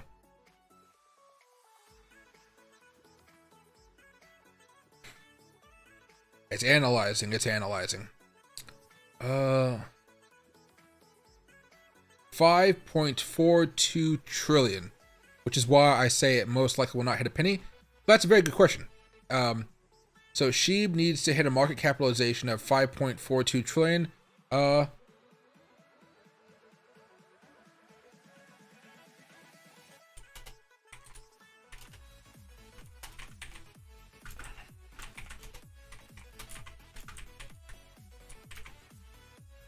I'm asking if there's any stocks that look like that. So no single company has reached the market capitalization of 5.42 trillion.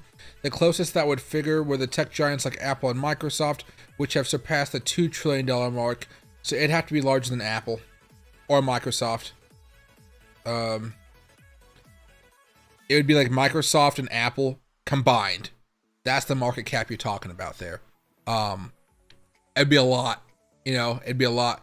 But what about for half a penny, you know, $2 trillion, $2.5 trillion, 2.75 trillion, something like that. That's more realistic, you know, if you're looking to hold for a long period of time. But still that's still a lot. That's still really a lot. A lot. But yeah, about 5.42 trillion. Thank you for asking that, Alpha, because that is crazy how high that market cap would have to be. Doge is its own blockchain. That's what makes it stand out and dominate over other meme coins and such. They try to replicate it. Well, remember, Dogecoin does have the highest market cap of all the meme tokens right now. The fact that it's in the top 10 is still wild because of how much hate it gets from the mainstream media, right? Now, on the other side of this, you know, Elon Musk is still working a lot with them. And as we get more and more news about the payment plans and stuff like the payment side of X coming out, you're going to expect that that's going to drive Dogecoin's value even more. And Dogecoin going up will drive a lot of the lower market cap stuff like the Shiba Inus, the WIFs, and so Flokis, whatever. It'll drive them up even more. Hey, Wisdom Fee, goddamn Coinbase and its fees, get used to it. It's unreal how Coinbase is still existing under US law. Well, remember, when we've talked about some of these other things like Arkham, and we use this platform to kind of read to see how much Bitcoin is being bought and sold by BlackRock and Grayscale and things like that. When you see that they're buying up a lot of Bitcoin here, right? Loading up on lots and lots of Bitcoin, lots of Bitcoin, and buying it all the time, you know, they're buying it using Coinbase. Coinbase is making a shit ton of money from the ETFs, which is why if you guys go over here to Coin,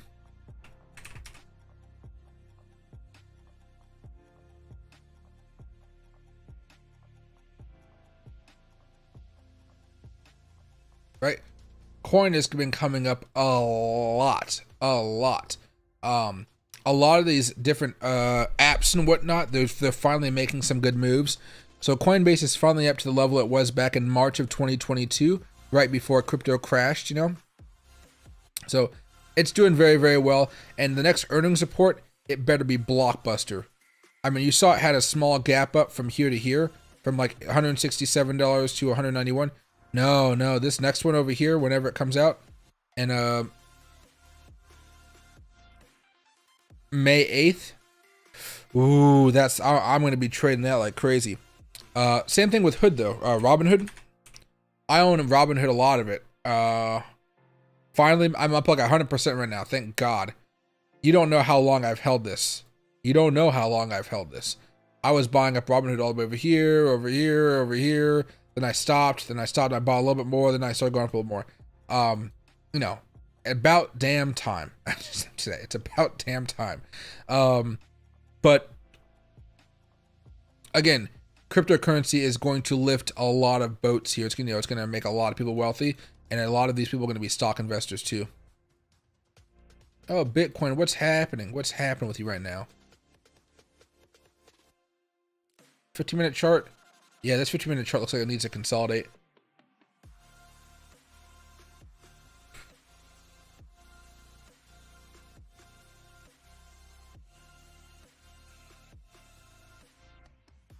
Again, what's the cause for the crypto market to go dormant like it just did for several years? A few things. So the first one is a lot of people typically, how do I say this? When you're in an altcoin season, a lot of people buy up at really high prices. A lot of retail investors buy at those high prices.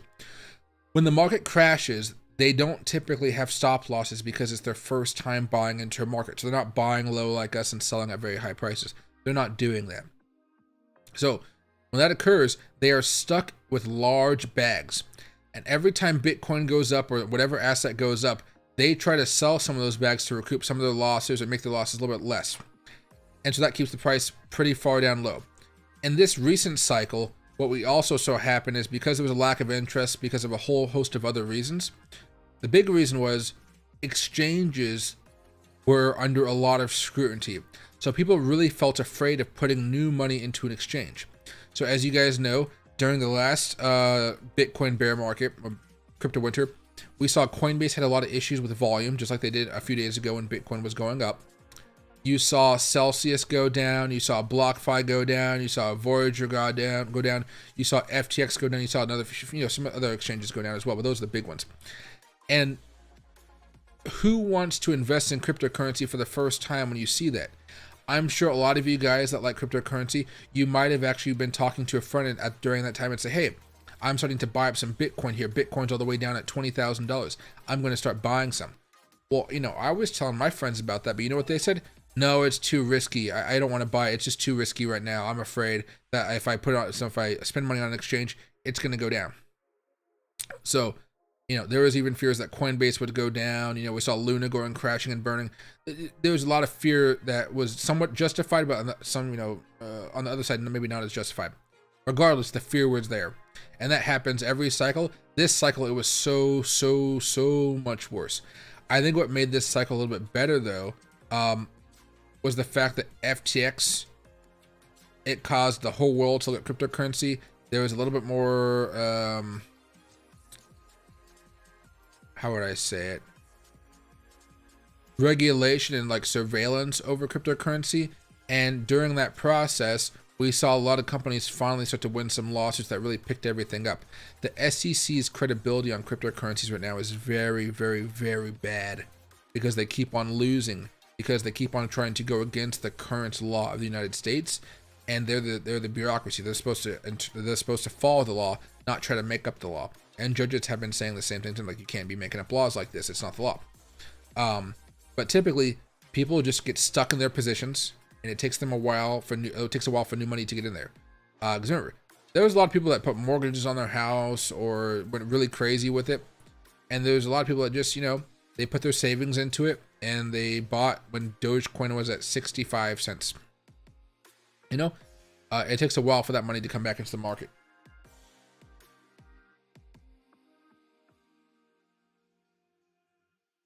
Takes quite a bit of time. Pork and Bonk are on the same rocket. What is Bonk doing right now? Oh yeah, Bonk's going up. Here we go. KDA is also going up a little bit. Anything else? Jasmine's still moving up a little bit more, but looks like it's consolidating a little bit more here. So we can check out Bonk here. There you go. There you go. Yeah, Bonk's making some really good moves right now. But again, even Bonk, there's going to be a point where it really starts to slow down, because Bonk, where's the market cap right now?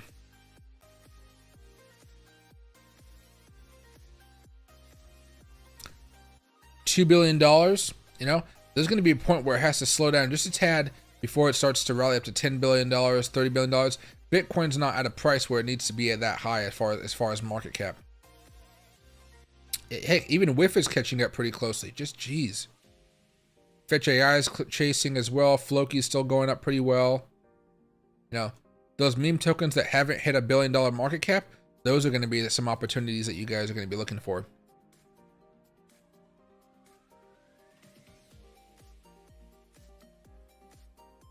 And hey, sincere evening. Colorado made some first concessions about in cryptos. Oh, hey, the more regulation, the better, just so people have an understanding of what they need to be doing. But again, at least right now, we have institutions hopping into cryptocurrency. Some people don't want institutions in cryptocurrency. I want them all in it. I want them to all put 2% of their money into Bitcoin, because that'll just make everything go crazy. And again, it's not just about America. We want to have a Bitcoin spot ETF in Canada, Mexico, Argentina, El Salvador, Brazil, China, India, Russia, you know, England, France, Spain, Portugal, Italy, Switzerland, Sweden, whatever.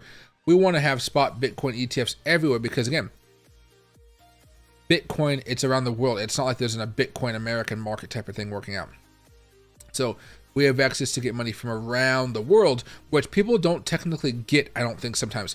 I think when we think about money, it's like, hey, when we talk about the stock market, money has to flow from Europe into the American stock market to go buy stuff. No. If you just buy Bitcoin, it's around the world. Like, it's a global phenomenon.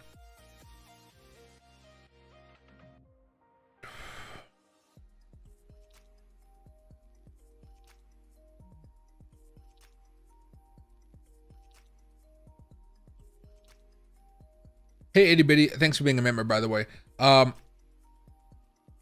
Loki is about somewhere. He's not sleeping over there. He's not sleeping over there. He's not sleeping over there. I'm guessing he's upstairs chilling. I don't know what he's doing, but he looks like he's chilling somewhere. Probably tired of me smoking cigars. Safest exchange to day trade. I mean, I like Fairdesk. I like BYDFi. They sponsor me, but I like them quite a bit, which is why I actually did the deals with them, because I tested them out for a while. You could try to go with the advanced Coinbase if you want to, but the fees are pretty high. Depending on where you live, you might be able to go with Kraken. Kraken might be an opportunity. I would check them out. I need to get a affiliate link from them. KuCoin is something that I like a lot, but it's not available in the United States, which kind of sucks. But those are a few for you right there. I would try to figure out the best one for you from an aesthetic standpoint, but they're all relatively really safe.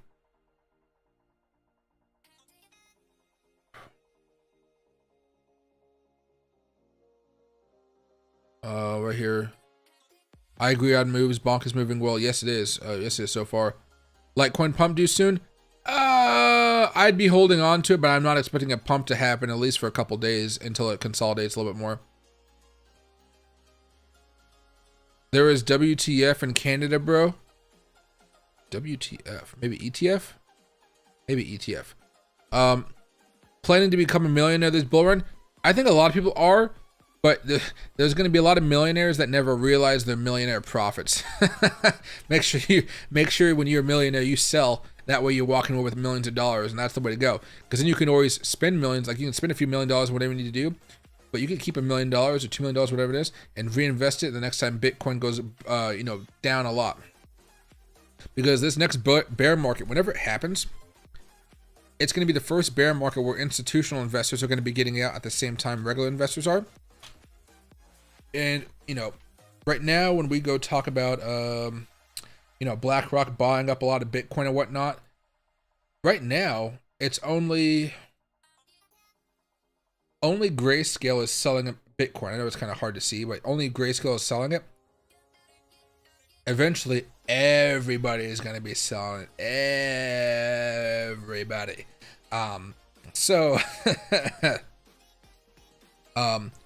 Retail is not going to have enough power to stave off the massive crash that'll happen when this is going on. However, I think hedge funds sometimes can work very slowly, so they may be catching up once the big first dip happens in Bitcoin. But as I look at it, I mean, they're still buying up loads. And again, tomorrow's Monday. A lot of people are going to still be buying up more and more Bitcoin. The ETFs are going to be buying more and more Bitcoin. And that's exactly what we want to see, because that could really push Bitcoin back above 64,000 and really get us going up to those highs. Because now Bitcoin's going sideways. You kind of zoom out a little bit. We're in the range, and we're still just going sideways. We made a new high though. That high is very, very, very important. That means we're going to have a lot easier of a time going back up here in the next few hours or next few days, whatever it takes. But it's not going to be as difficult to break back above 64,000. Check out some of these other tokens. Ape token coming back down a little bit more. Arbitrum. Not every token is coming back up. So you're seeing a lot more weakness than you guys might expect, but there is weakness with a few of these altcoins. So just, again, while we're talking about some like Bonk, which are just going bonkers, there are still a few that are not doing too hot. So just back of your head and keep that in mind. And hey, the Diamond Life, you saw what happened with the Dogecoin millionaire taking profits. I mean, I don't know. I understand buying into the hype. I do understand buying into the hype. But at the end of the day, I think this is where my knowledge is actually being a trader and an investor. I think this is where my knowledge came in. I was like, I made a lot of money. Let's lock in these profits. It may go higher, and it did. But I at least wanted to lock in half the profits. I would have locked in a lot more than half at 50 cents. But I also bought a little bit into the hype around Dogecoin maybe hitting $1.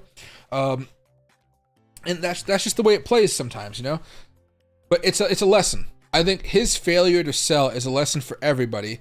And even right now, he's still probably making a decent amount of money. The sad thing about him is because he was making a decent amount of money from going on podcasts and stuff, when Dogecoin did eventually crash and his what would you want to call it, his his persona, people stopped thinking about him as much, except for maybe as a sad situation. He had to shill really shitty tokens to make money, which really just damages your reputation. Oh, here you guys go. Here's Loki. Hi. Want to say hi? Hi. He's like here, but look up. Look at you. Aren't you a good boy? Were you taking a nap? Oh, you were definitely taking a nap. That's my tea. Don't touch my tea. Thank you. Thank you.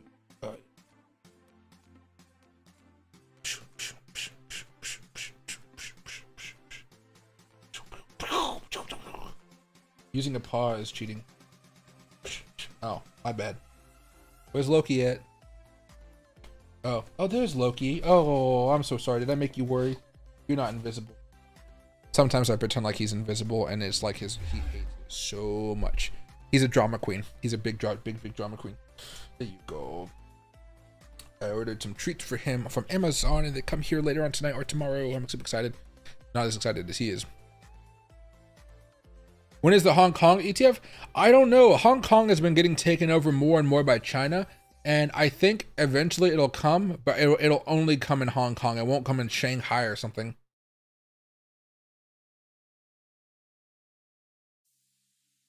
Um, 2025.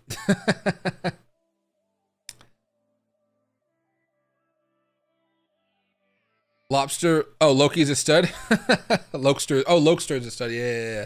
Oh, I didn't know Canada had an ETF. I guess it just wasn't as a big deal with the amount of capital moving through. You know. Have I ever seen a coin token go to zero? Rarely do they go to zero. Usually they go to some number that's very, very close to zero. What the heck is this on here?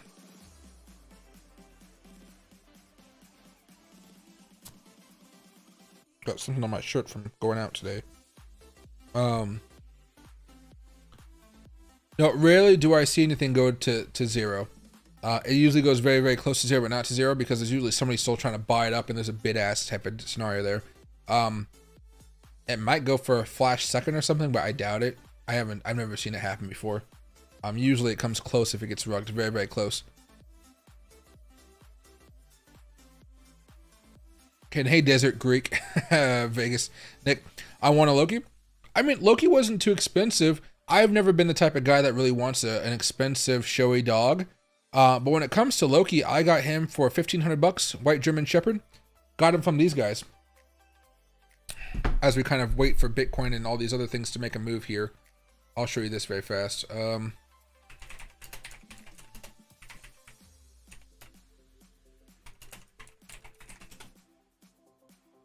He comes from a good line of, he has show blood in him and a ranch dog blood.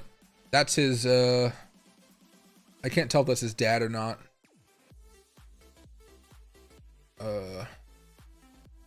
I was going to get another dog, but I can't because of the way I'm going to Panama next year.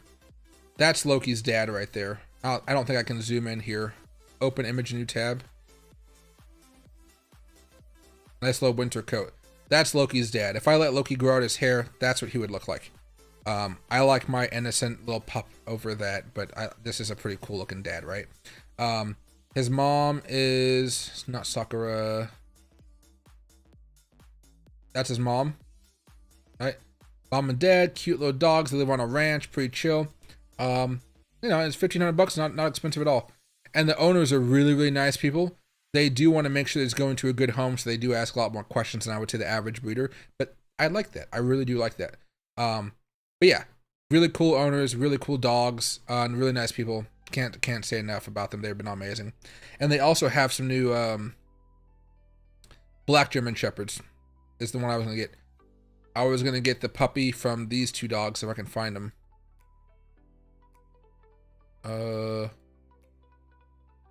I think they only have one dog. There's one of them. There's one of them. Another one, yeah. Imported from Germany in 2021. Oh, I can't find the one. So yeah, there's some black German Shepherds there too if you want one of those. Luna went to zero overnight. See, but it didn't go to zero. It came very, very close to zero. It was 0 point something. And a whole bunch of zeros. A whole bunch of zeros.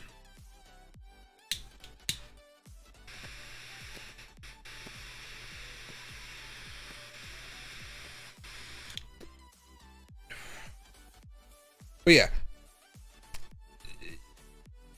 most tokens that we talk about on this channel, they don't go to zero unless we're talking about something that's actively going down quite a bit. You know, they don't go down that large amount.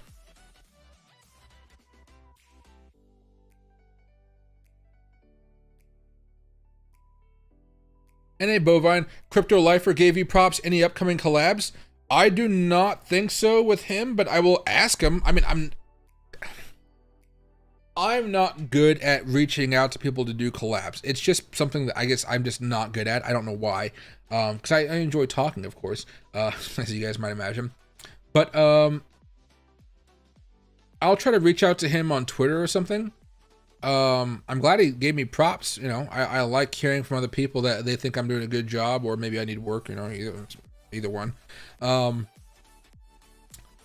yeah, I'll have to say hi to him, because I know he's in here every now and again too.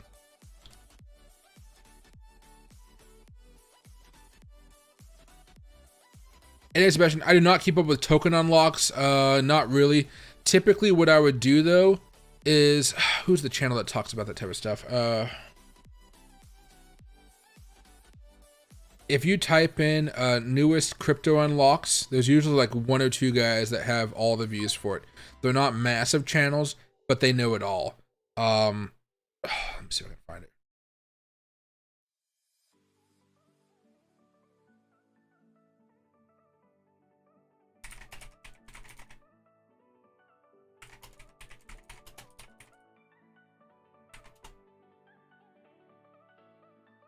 There we go. This guy, Invest Answers. He doesn't always talk about them, but he's good. And the other one, it's not Virtual Bacon, no.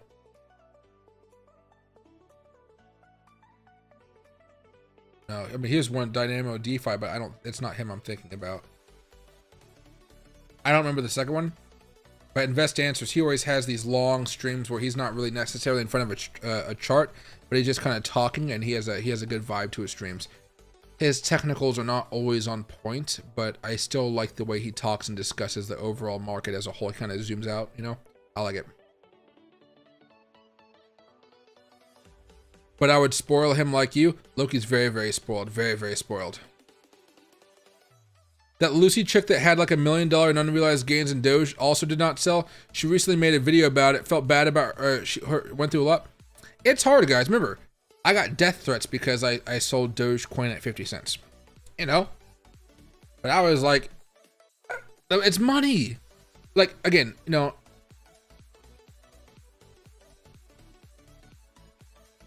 This is going out. I'm not doing a good job of continuing to smoke this. Hold on.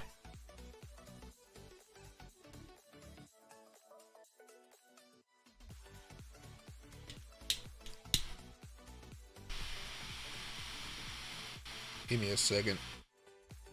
I like the flavor of this thing, so I really don't want to let it die.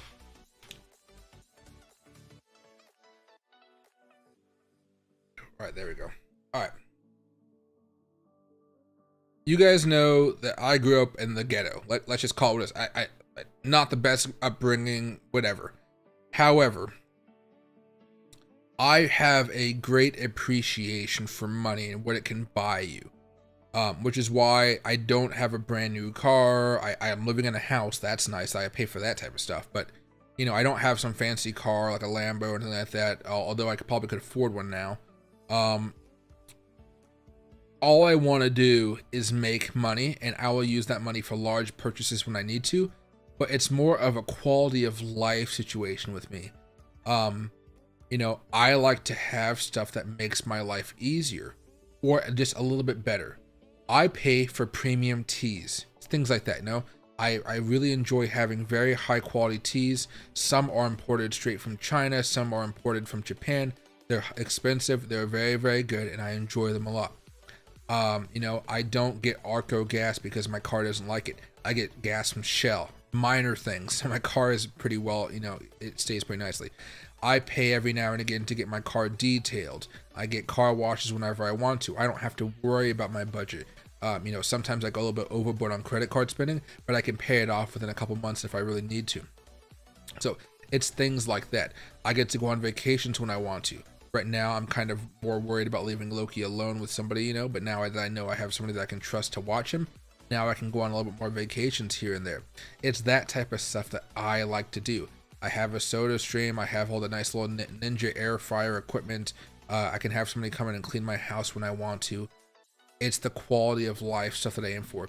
By having a nice car, by, you know, not selling and doing all this other stuff, that comes into jeopardy. You guys know I have a very nice setup in my living room as far as like the nice TV with the whole surround sound stereo system and everything. I don't even use it too much. I just started using it again to watch that new Hulu show Shogun. Whoa, it's really darn good. I'm waiting for the next episode on Tuesday.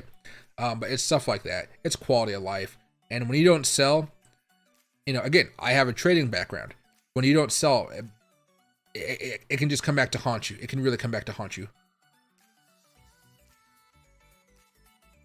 One of the reasons that I was not like as scared or mad or sad about Dogecoin coming down when it crashed on the SNL day was because I sold 50% of my position at 50 cents.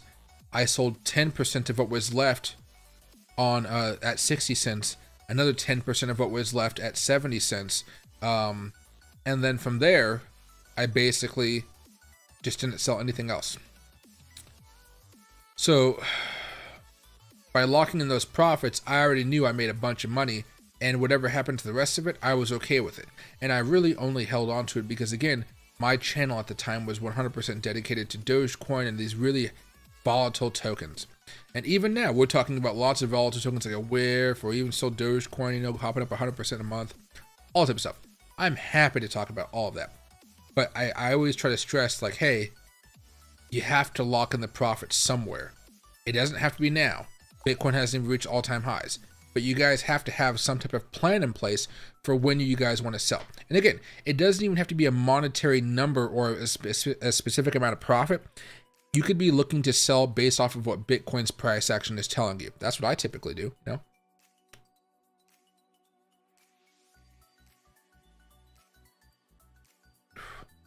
Hey, Delmuff, it never is that serious, but people really love Dogecoin back in the day.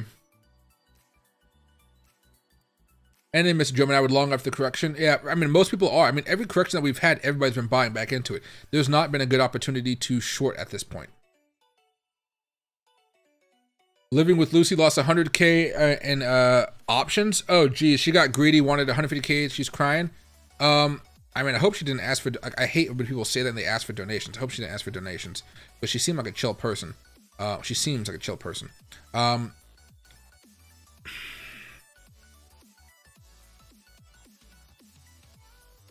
Trading is very, very risky. The easiest way to make money for a lot of people is just to buy when everybody else is saying to sell when the market's kind of complete shit. You just buy. But what typically happens is people do try to buy during that time, but the price keeps on going down. And because they put too much money into Bitcoin at one point in time, because they felt like Bitcoin might not be that low for that long, what typically happens is they don't have enough money to pay their rent, or they don't have enough money to pay their car payment. And so they're forced to sell a little bit of their crypto at a loss to pay for all that stuff, which is not what you want to be doing, of course. So there's a whole host of reasons for it. But when it comes to influencers, our mindset is completely different. There's also money to be made around YouTube, you know? And that's where you guys know that this channel, it makes a little bit of money. It doesn't make a lot. It really doesn't make as much as some of the other ones. Because I don't, oh, geez. I don't have this channel necessarily centered around my personality. I'm going to be moving it that way, don't get me wrong. But it's not going to be the personality style where, I'm hyping up some shit token, or I'm trying to, like, I'm gonna make you think that crypto is definitely going to like $500,000 in the next 2 months or something, you know? It's that weird type of stuff. What I've been able to do, oh shit. What I've been able to do is start doing a little bit more clickbaity stuff, and it's not like I'm lying on my thumbnails, but it's like I'm trying to get more engagement, so when you guys actually watch, you guys can learn some good stuff. That's pretty much as far as I've been able to go to. I'm trying to light this match, and it's not working. I'm trying it out. There we go. Okay, there we go. I'm tired of using my lighter.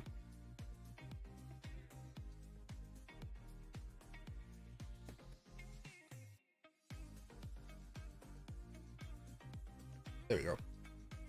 Oh, perfect. Yeah. But it's a challenge. Remember, it's a challenge to be an influencer in this space because they all die off. You know, Crypto Batman, he was very, very entertaining. I loved watching him. But then he had to switch his channel because you can't just stay in crypto for too long. Matt Wallace, remember we talk about him every now and again. He went from Dogecoin to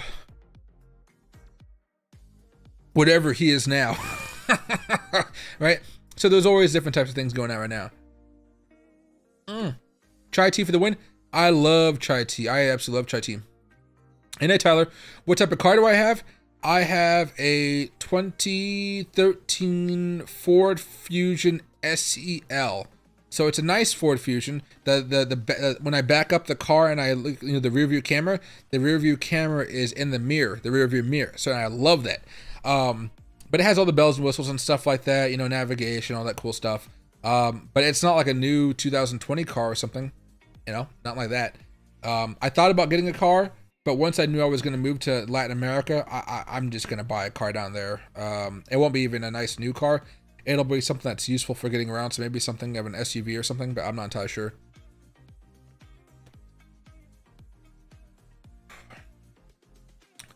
And I guess, yeah, I mean, in hindsight, it's always easy to say sell for $1 million profit, but some people just don't know.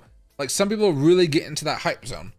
And, they all seem to be genuinely nice people, and most of them, but man, it's just that much harder. It really is difficult to figure it out.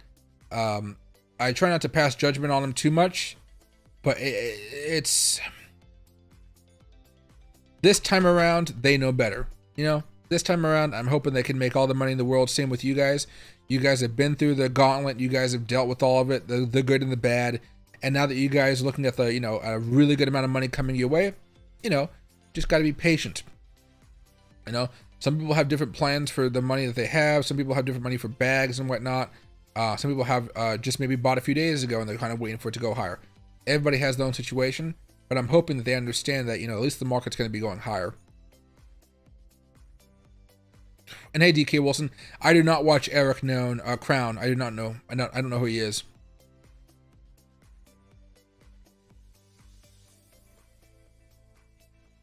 Hey, Luke, Dogecoin's going up.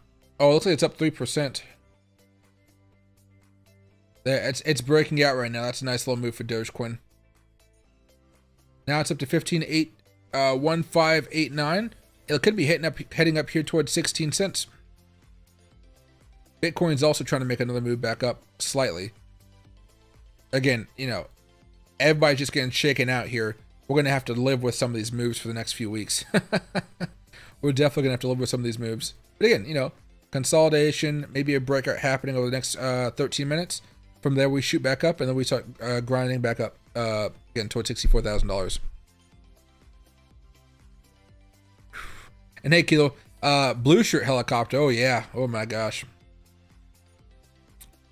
And thanks, Alva. Yeah, if you guys can, please make sure to hit the subscribe button, the like button. It helps out a lot with the algorithm. Am I moving to Panama for good? I spent the last 6 months looking into moving there for winters. Also visited there quickly this winter to check it out. I don't know if it's for good. I suspect it will be for good. I don't know, but I suspect. Yeah. Do I think there'll be a large sell for Bitcoin when it hits $69,000? Yeah, we should hit a pretty big level of resistance. Yeah, we should. That doesn't mean that we're going to be going down for months and months afterwards, but you're going to see something of a violent rejection off it to shake everybody out, and then you should see it going higher. Like even right now, just talking about that breakout, Bitcoin's trying to go a little bit higher. The reason I'm going to Panama, of course, is because of this nice little place. Let me see if I can find it. Like a for sale size. Let's not go for the $1 million houses. Let's just go for a budget of like $500,000. Oh, but more than that. There you go.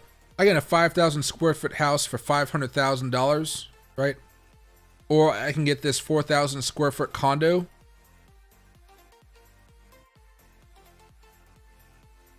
I walk in here, have whatever that is. Maybe it's a balcony area. It looks like a view of the water. Right, and there's like a balcony. That's the balcony, yeah. Right, I can have a pretty nice place, nice condo. I probably wouldn't actually live here based off of the views and stuff. But my point being, it's not. Everything's a lot cheaper. I like the vibe a lot more. I like being laid back. I like Latin America a lot, and I want to be able to start a business down there around YouTube. Well, I'm doing a lot more content, and I can't afford to have a huge staff in America. It's way too expensive. You got different laws, different benefits and stuff. Down there, they just want money, and I can provide them money which will uplift their lives, and I can help people, I can help people get out of poverty. I can't help anybody get out of poverty in America. They make it too expensive to give people a job. So I just don't even bother with it. You know, the person that's going to be helping me with my next video with editing, he's from India. You know, because everybody else in America would be charging like $1,000 for what this guy's going to be paying. I'm going to pay him like $150 for it. You know what I mean? It doesn't make any sense to me to even want to try.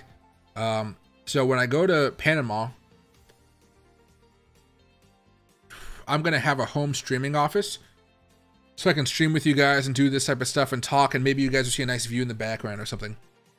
However, you know, maybe once I get a house and I have everything really situated in my life and like I know what I'm doing, you know, in Panama, place to live and everything like that, I'm going to rent a small office in a nicer building, and there's going to be a studio inside there where I'm going to have more formal videos. I'll have a videographer there to kind of like do everything. I'll have somebody with a nice professional teleprompter so I can read everything very nicely.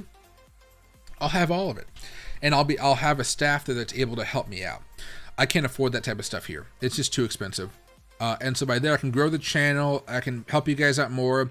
I really want to pump out a lot of tutorial content, like a lot of it. But even now, it's kind of hard because of how long it takes for me to put everything together.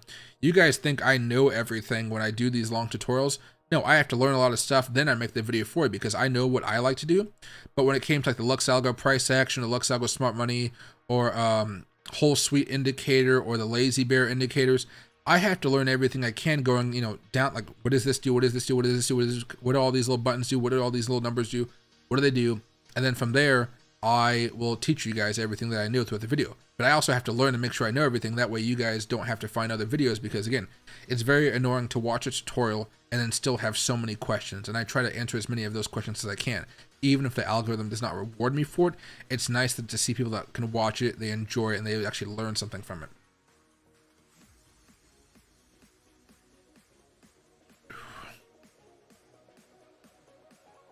Will it have a studio for your stream setup?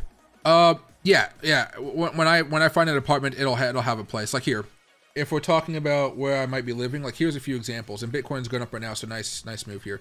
If I go over here for rentals, and I go to, I want to say, I'm going to live in a condo for the first year, or a loft, or a penthouse, one of those things. Now, if I go to size, and I go to, I don't want to spend over $2,000 more. I don't want to spend over $2,000 a month for rent. Right here, a spacious 3-bedroom loft apartment for $1,900. Very doable, very nice. The Bella Vista area is very nice. A lot of areas for dogs to walk around, even a few dog parks, which I was really surprised about. Now, right here, a living room, a dining room. Honestly, I don't even know if I want a dining room table since I will never use it, but I may make this area into a studio if I live here. Living room area over here. Again, there's no TV. That's fine. The TV's upstairs. A kitchen. A simple kitchen. I like it. I'm not going to be cooking, so I'll have a maid cooking for me, basically. But I'll have it. And then a water jug right here. Balcony for looking at the city, you know. Nice little view.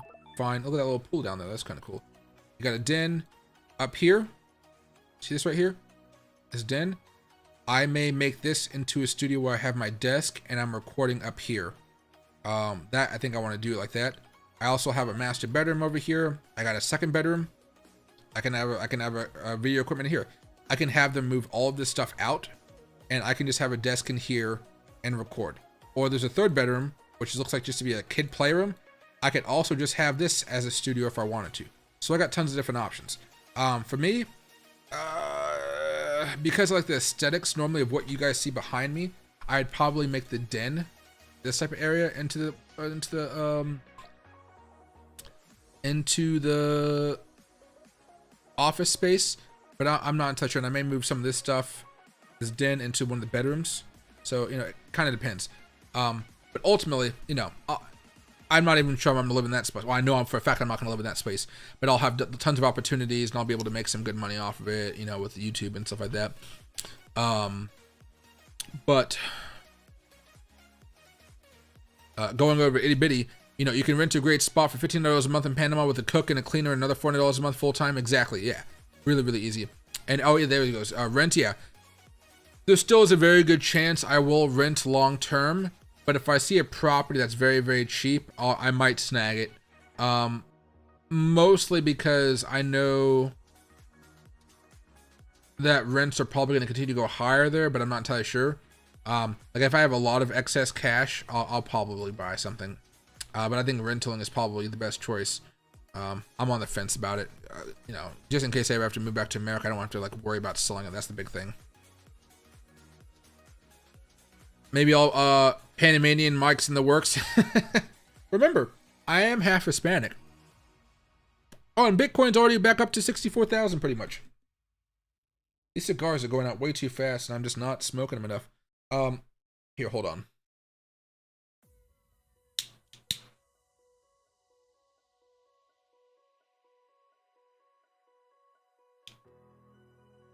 Okay. As we kind of watch Bitcoin go back up to $64,000 here. Actually, what am I? I'm a whole bunch of wacky stuff, ain't I? Hold on. There's my 23, whatever. 23andMe, is it Ancestry.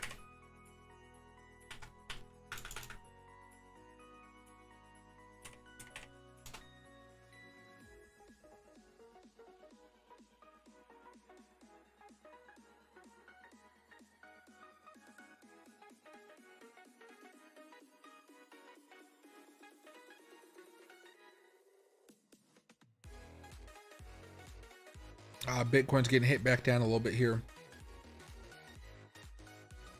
My origins. My origins. Yeah, you can see a lot there. My highest percent is I am 19% Honduran and Belize. Right? That's pretty darn close to Panama. That's pretty darn close to Panama. I'm just going to explore my roots. Oh, man. And hey, James, I know, right? I mean, like, as I think about it, you know, again, I am by no means uncomfortable in the United States. But my God, it's just so much easier down there. It's just easier. I'd say it's just easier as a whole. Hey, name Nuguian. Where I live, a studio plus one bed plus 1.5 bath is $3,400 to $6,500. Yeah, that's incredibly expensive. Incredibly expensive. That's like Seattle prices, basically. You deserve to go right to the top of YouTube. I appreciate that, Cara. Your new studio is going to be so lit. I know. Well, okay, so my sister's coming back in a couple weeks here. She's going to stay with me while she enjoys her spring break and goes out with her friends and stuff. But if you guys remember, a few months ago, my living room got flooded. And so I had my sister help me take apart this desk and put it back together in this extra bedroom. And what I'm going to do is we're going to take apart this desk again and put it back into the other office space over there so I can at least have the TV behind me, because I did like the way it looked a lot. If you guys forget here, let me go to YouTube very fast. Go to maybe some of my older videos. Videos, popular. This one.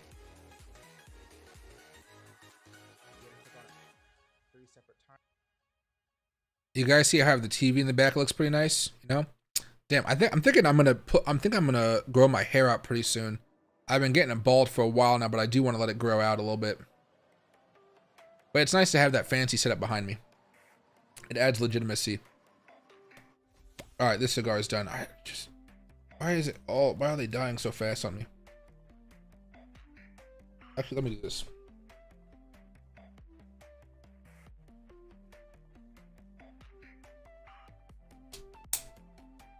There we go. I recut it so I can relight it.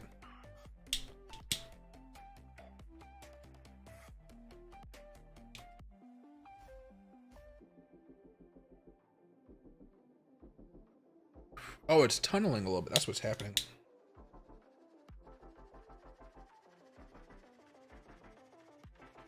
Oh, there's no more. I just used the last of the fuel. Oh, well.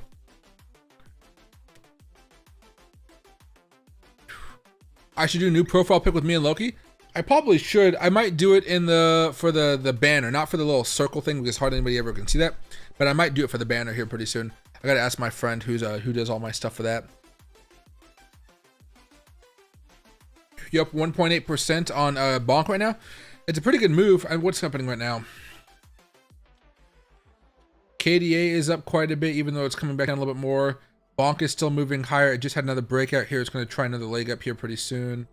Jasmine tokens still consolidating after having a large move a while ago. How are the AI tokens looking?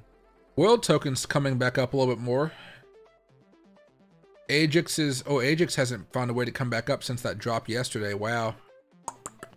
It popped up, came all the way back, right back down. Bonk still seems to be one of the stronger ones right now, though. I mean, just look at that. This is the big move that happened yesterday when Bitcoin tried to shake everybody out. And now we're just coming back up quite a bit. 15-minute chart. Oh, yeah, look at that beauty. That is just absolutely beautiful right there. And again, Bitcoin's trying to make another push here. It's taking its sweet time, but we're trying. Again, back up here to $64,000.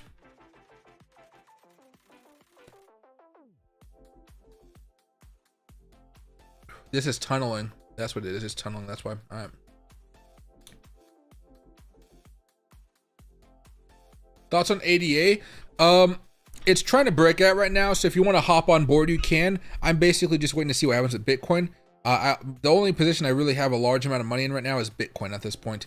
As far as a swing trade, because I told you guys I was going to buy it on the breakout, and I'm still holding it. It hasn't hit my stop loss, and my price target is about $66,000. So, you know, I'm hoping it makes that move.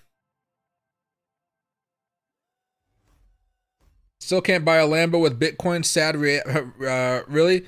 Yeah, I mean, yeah, I'll just sell some Bitcoin. Actually, I don't sell my Bitcoin. I hold my Bitcoin for a long period of time. I maybe trade Bitcoin, but I don't necessarily. I don't sell spot Bitcoin. Yeah, it's tunneling. Oh, poor thing. That was a good cigar. Take a sip of tea very fast.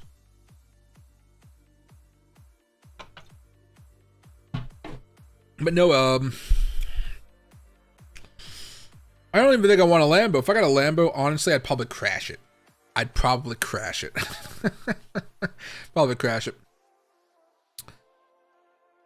What's a good platform to buy cryptocurrency? So I have a couple links to a couple exchanges if you want to do leverage trading. So if you want to do leverage trading, BYDFi and Fairdesk, those are two ones I recommend. If you're looking for spot trades, you can go with different apps like Coinbase, Kraken, and Crypto.com. I would stay away from Robinhood because Robinhood does not have a large collection of spot tokens to buy. But again, Kraken, Crypto.com, and Coinbase all have them. Coinbase has some hefty fees. You've probably, well, we heard a lot of complaints about them today, actually, and rightfully so. They are pretty pricey. If you're outside the United States, an easy one to always go forward to is Binance.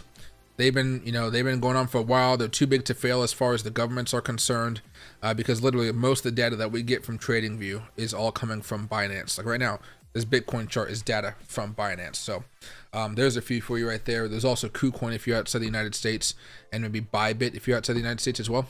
A couple opportunities.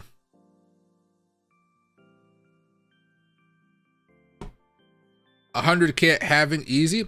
I don't know. I think we may be just stuck around 70,000, maybe 80,000 in the next 49 days. I think afterwards, then we start getting really crazy with $100,000. But maybe I'm just not bullish enough right now because this market has been absolutely insane, and we're starting to see some of those violent shakeouts happening right now, which I just do not like. Oh, and hey, Ricky, what do you think about Bitcoin? When do you think Bitcoin tops out this cycle? I really don't know. Some people have been saying we're going to be going up into 2025. I don't think 2025 is going to be something really great for Bitcoin. I think we're going to top out sometime before the end of this year. I would anticipate sometime closer to November, December. Just because I do think the market is still doing very fine as far as the economy is concerned and stuff like that. But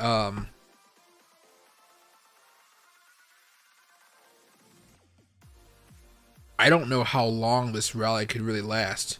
You know, it normally only lasts for a few months and then it's over. Unless we go through something more of a parabolic cycle like we saw back in 2017. That was something that we haven't seen in a while, and I don't know if we're going to see it this time because, again, the market cap is just so much higher. Institutional money can, of course, ease my concerns about that. But my big concern is with all this new money coming in through the ETFs, when Bitcoin, like when they do decide to sell and people in the hedge fund and stuff start to take some of their profits, that is going to be a pretty big event. And how do I say it? Wall Street, there are a lot of copycats. So if one person starts doing something, other people will start doing something. And so you're going to see a lot of outflows from cryptocurrencies all at the same time from a bunch of hedge funds. And when that starts to happen, I think Bitcoin's going to have a pretty drastic fall, and it'll be very, very drastic. I'll still be there, you know, buying it up as it drops, of course, once we get to a certain level. But I still think it's probably going to top off in 2024. Hopefully I'm wrong with that. But I mean, if we're already up to what, 64,000 bucks basically, and it's not even April, it's March 3rd. I don't see how we keep on going up for extended periods of time. I would say there are going to be months where Bitcoin goes up at $10,000 in a single month. You know, we're going to have events like that. But I don't know if we're just going to be going higher and higher and higher for like a year plus. Even going back over to some of this, like the past few big bull markets that we've had. Bitcoin, go to a monthly chart here, right? The 2021 market didn't really last that long. What? When we broke out, how long did this last? That lasted about 274 days. You know, so far, this one that we're talking about, this breakout, it's lasted about 123 days plus another, you know, month. So 152 days maybe. You know, so a little bit different. 152 compared to 152. It's no, a little bit longer. But you know, maybe you want to think about it as far as the low to high. I mean, high. That lasted 1,000 days, you know, maybe that's what people are talking about. But we're not used to having that double pop right there. Whenever I see that, I think of a whole bunch of money coming in from the United States government and governments from around the world, basically just getting funneled into crypto, because at that point, everybody had already paid off their credit cards. They were at home. They didn't know what to do. They couldn't spend money on anything else because their apartments were already so small, so they can't, you know, there's only so much stuff you can buy from Amazon. So like, okay, let's go make more money out of crypto. So I'm expecting it to go higher and higher and higher. But I mean, just look at this. People are talking about 2025. 2025, you know, May of 2025 is way over here. Do you expect us to continue to like rally like all the way up here? That's a lot, right? I would expect us to go like whoosh and then boosh, you know? Well, even up here, that's $300,000. So let's not even say that. Let's say we go up to $150,000. That's here and then down, right? That seems pretty realistic, doesn't it? And then we bottom off somewhere around like maybe 40,000 and 50,000. Who knows about the bottoming, because we don't know how high we are. Maybe we actually come back down here and just test out the support level around $70,000. That's going to be something huge as well. Because back over here, we did... Oh, let me just get rid of all this crap here so I can just add regular lines. We did test this out, right? We came down a little bit here. We really broke down heavily because of FTX. We retested it right here and we were off to the races. So we might find some support next rally around like $60,000, $69,000, somewhere around there. But I think it's going to be a fast event. We're moving so fast. You know, we still have the halving, and I think that's maybe what people are thinking about. But the halving is, let's go to the weekly chart here. I know I'm just kind of zoomed out a little bit. The halving is in what, 49 days.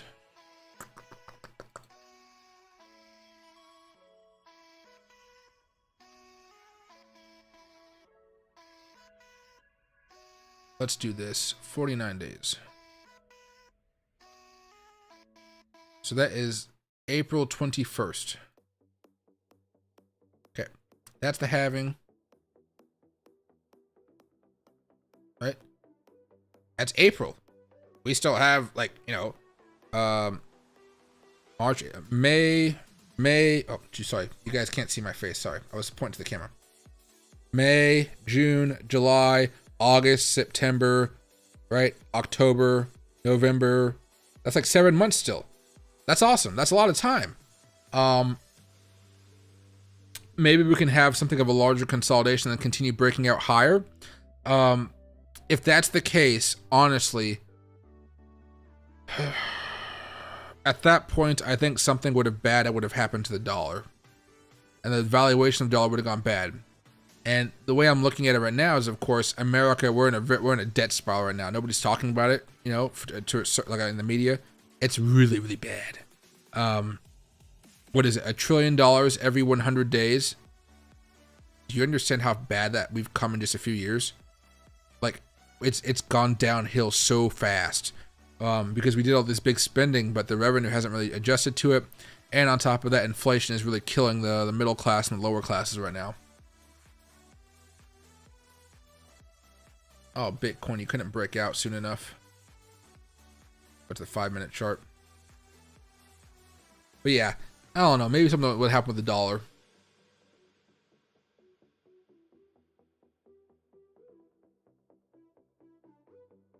And DK, I'll check him out. Oh, see, morning live. See, I wake up so late nowadays. That's why I just haven't seen him out. It's just because my sleep schedule is totally off from him. And hey, Make, hello from Finland, my man.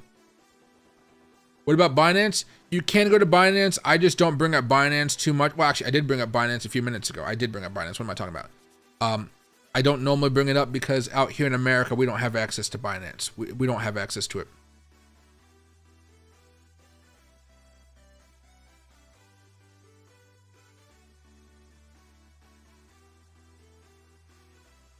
When is Binance going to take USD again?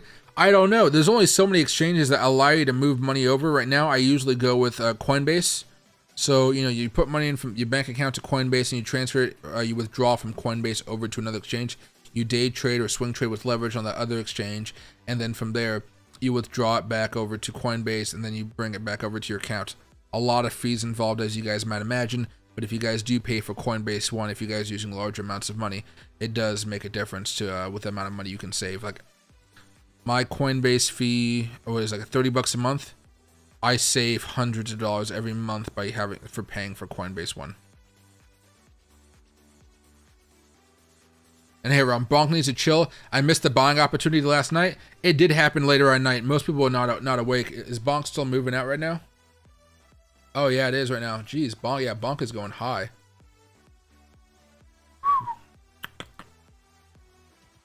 Finally having a little bit of teeny consolidation, but that's not really much because we're still moving up quite a bit here. If there's another pandemic virus, Bitcoin will go up or down. Oh, will Bitcoin go up or down? It'll go down then up. It'll go down then up. We've already set a precedent for large amounts of stimulus and paying people to stay at home. The only way that would change is if this time people realize, like, oh, maybe we shouldn't have full-on lockdowns for a virus, you know? And then maybe that will change up stuff about how much money, you know? But chances are we'll probably have another full-throat lockdown. You know, last time was just insane. It felt so weird to be trapped inside of an apartment for extended periods of time. It was really, really bad. Like, so many people's mental health got messed up. Kids, and like the next generation, the kids, they're just stupid. Sorry if you have a kid, but like the educational system is just fucked up right now. Like, they're not being taught anything. And hey, John, appreciate it. I know I just got my little haircut. I'm bald now, for at least for the next few weeks.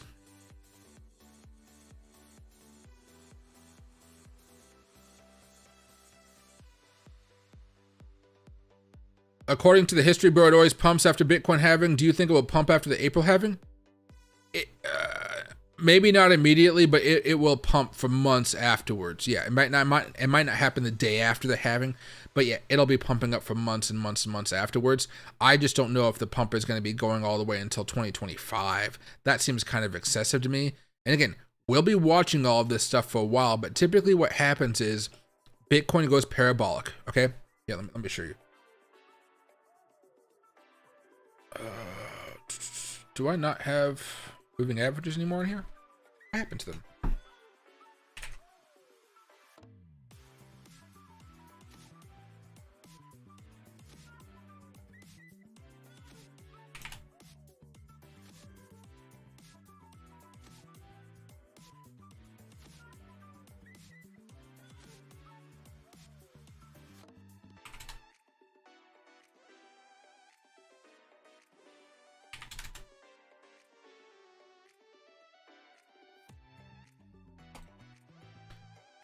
All right, so typically Bitcoin goes through a very large cycle where it's going up a lot and everything's going it's going parabolic.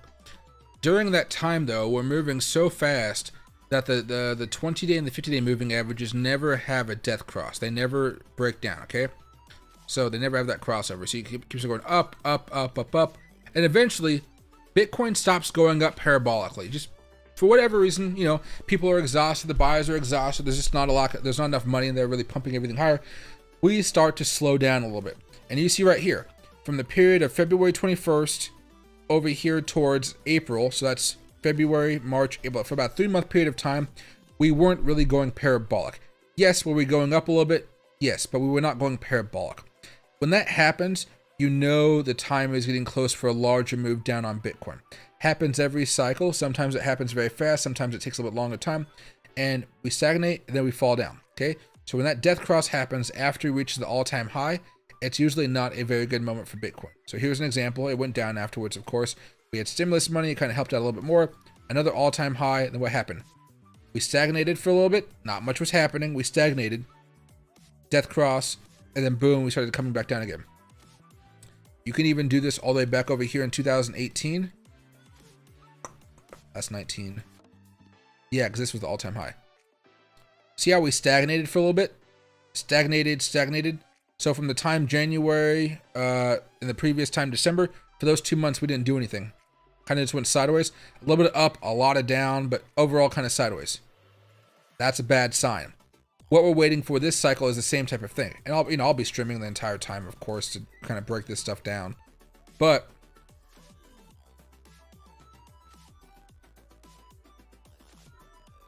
see these types of moves? That's fine because we didn't have an all-time high. Once Bitcoin breaks $69,000, which is going to be a hard level to break, we're going to have to start moving up very, very quickly to keep that momentum going on. That's where everybody really starts going crazy. That's where altcoin seasons really start to come into play.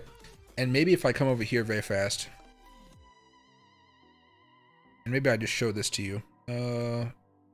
Magnetize this. Okay. Let's go over to the daily chart.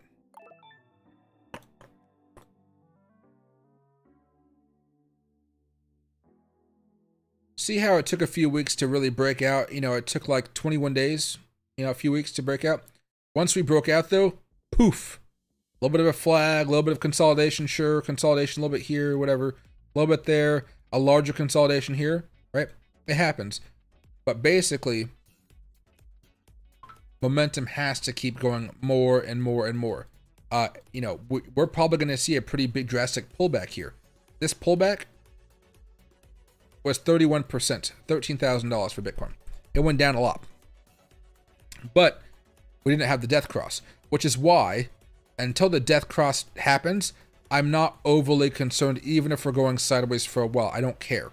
You know, I'm thinking about it, but I'm not like, oh my God, I have to get out of everything.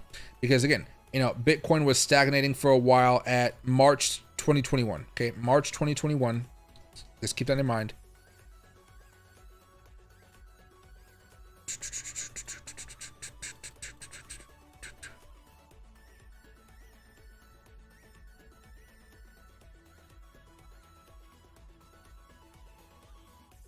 March 2021. Ethereum still kept on going up. Dogecoin, special case, I would say. March 2021. See what I mean? So you still have those waves. But once Bitcoin starts to show those death crosses and like, uh-oh, that's when you guys are typically going to be selling. Maybe I'll do one more. What's another one that was out there, guys? Solana. That's something that was around back then. August 2021. May. March 2021. Right? Sometimes they have their own little things. And they kind of go off. They change from Bitcoin a little bit. But, you know, they keep on running. Right? So again, back over here. March 2021. We did have that secondary a rally. Some things took off again. Some things did not. But the death cross happened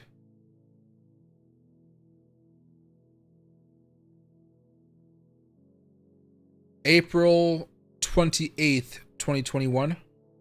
So let me just 9/21/2021. There you go. Just so I have a little bit of a reference when I keep on doing this here. Ethereum. Back over here again. What did I say? April 21st? Yeah. Bitcoin's death cross was right here. And altcoins were still running up because it's still altcoin season. Remember, if Bitcoin's going sideways, altcoins are going fucking crazy. That's the whole goal here. So that's where the juiciest. But that's also why it's also why people tend to buy, and then right after they buy, everything crashes. Because Bitcoin's at the last part of the cycle is getting ready to have a pretty significant drop, but altcoins are still tearing, and people are not realizing that last little pop from a lot of these altcoins, it's the last really decent pop you're gonna get. And so people are, it's like the purest of FOMOs, the purest, like, pure FOMO. Which, we're not at pure FOMO now. We got a taste of a good amount of FOMO this past few weeks, but we're not at the pure FOMOs yet. But I mean, let me, Shiba Inu. This was another wild one, right? We traded this one, had a lot of fun with it. April 21st, 2021. No, September. Excuse me, September. Oh, wait, did I mess this up? I might have messed this up.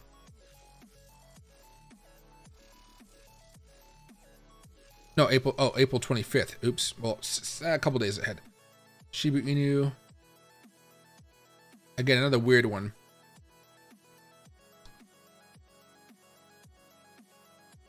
April 25th right here. This one didn't actually, well, never mind. This token was too new, so it kind of got the last little dying part, then it kind of ride up with the next move. So I gotta go with something else. Mana. 2021. Yeah, a lot of these were afterwards, at least on Binance here. Matic. Oh, Matic's a good one. Matic did its own thing in 2021, which is like awesome, but at the same time, it was weird to hold it during the time. There you go. April 25th. Right there, then boom, it went up higher. So again, altcoins are going to be a little bit different, but you understand the moves that are following this, you got to be locking in profits the entire way. Now, we did have that secondary rally. Some tokens went up like this. Like, for example, Matic went up even more, right? Went down with Bitcoin coming down. We bottomed out like in July, September, came back up. Things like Dogecoin, they didn't come back up. So that's why you have to be careful. Not every, well, let me go to the weekly chart here just to make my eyes a little bit easier to see. See, Dogecoin, it had that next rally, but it didn't come back up and go higher. It steadily just came back down. So when Bitcoin was hitting all-time highs again, Dogecoin was only getting at 31 cents or so. So the rally kind of died off there. BNB ride back up again a little bit more. April was over here. Ride up a little bit more. Locking your profit anywhere over there. If you guys are buying down here, you guys shouldn't care if you sell right here, or here, or whatever. As long as you bought somewhere down here and you're selling somewhere up here, you won. You did what a lot of people couldn't do. And I think that's the point I try to instill in people. Bitcoin, it's getting choppy now.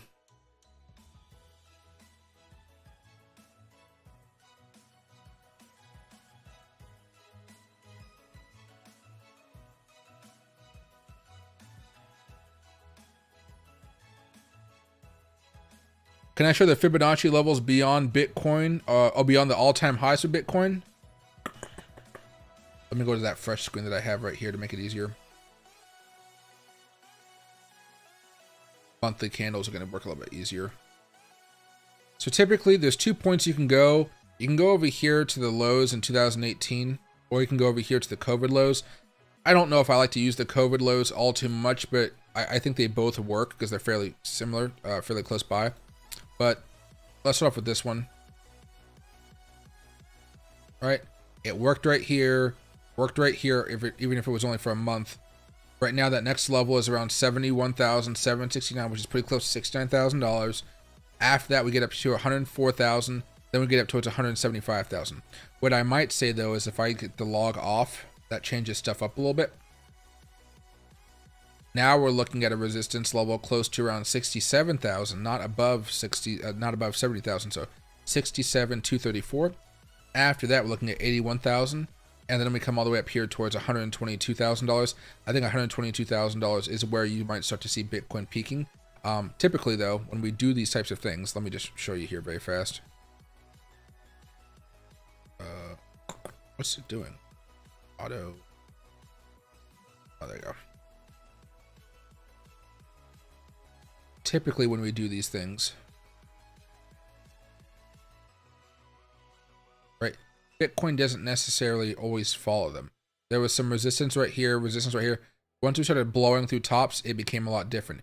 You can go over here and turn the log back off and stuff like that. You know, it's still a little bit of support, I guess, you know, a little bit of breakouts, but ultimately, when you think about it, it really just pops off and it doesn't even listen to Fibonacci levels too much. Another way to think about this here is if I go back in time a little bit more. See this low all the way in 2015? This is more for funsies. Even here, it worked out a little bit. Broke out above, came back up. I'm still interested to see what will happen if we come up towards $77,000. It hasn't worked so far, but I'm just curious about it. Again, turn log. Nothing mattered. Nothing mattered with this one. Something else though, now that we have it, is this one. And this is more of what you might expect if you were to do the COVID one over here, up and down. So for instance, this one, I'm not using it, but it's just something fun to kind of keep an eye on. Normally you go to all-time highs here, bring it all the way back down from COVID times. And now, right now, you get this one. Let's just go to the 2-hour chart. The resistance level is right up here on 65,332. Something to be aware of, but mostly as a level of like, oh, we're about to break out above it, then we're going to start soaring up, you know, to 70,000 plus type of zones. But again, once we break above $69,000, it really is full steam ahead. If we are not like just pumping out of nowhere and breaking all-time highs, something's wrong. Which will be very confusing to a lot of us out there. By the way, you'll see me be confused during that process if it does happen. I doubt it will happen, but I would be confused if it didn't. Now, another way of looking at this very fast before I do this is, again, this is the weekly chart. Turn log off. There's a little bit of resistance up here on 66,000. That's kind of the same as that resistance level. So you see a decent amount of resistance around 69,000. Well, there should be a lot of resistance around that zone because it's all-time highs. However, right above that is 80,000. So I would say our first level of resistance might be around $80,000 to $90,000, and that's where I'd be looking for some zones. Typically, how would I actually do this for you guys in a way that's easier to kind of see? That doesn't look too cluttered. Let's do this. Let's do cluster method. Let's shut this down. So what cluster methoding does is you're basically adding a bunch of Fibonacci levels onto your charts. And if you see clusters that are very close together, those tend to be a little bit more reliable than just looking for one particular Fibonacci level, if that makes sense. So what you would do is you come down here to the low, high, low.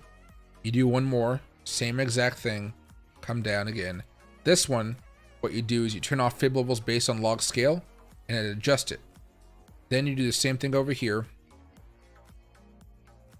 Then you do the same thing over here.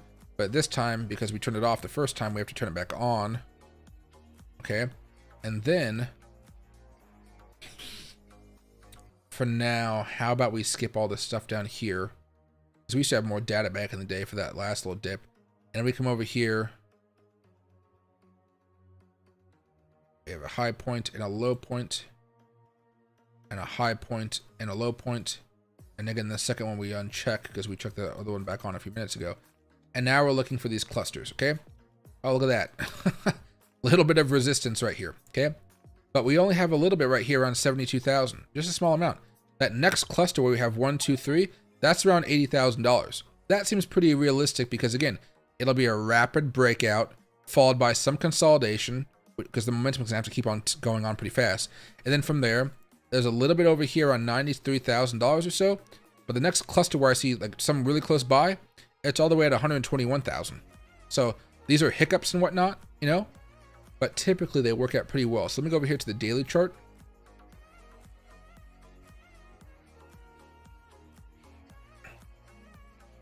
You see how we had to have a larger candle to break out above this cluster right here? We still break out. It's not like these are just like some impenetrable fortresses or something. It's just that when we hit some of these clusters, they tend to require a little bit more volume here. A little bit more, then boom, we started going up a little bit higher. This one, it required a little bit more, it looks like here. There was only 2, but still a little bit more force to get back up. Same with this one right there. Right here, a little bit more force. And this should require a good amount of force. Also because we're breaking it out among all-time highs. Before I go back to what Bitcoin's doing right now, maybe an easier way to show you guys this. Because I mean, who wants to see all these lines on your chart? Who does? This is something where I just have one specific chart and one of my specific layouts. You know, I have all the layouts and stuff. One layout has all this stuff usually on it for me. Because you only check it out like maybe once every 3 weeks, 4 weeks or something. You don't check this out every day. But let me remove all the drawings. Let me go back over here to the monthly chart. Let's go over here to all. All right, let's do this.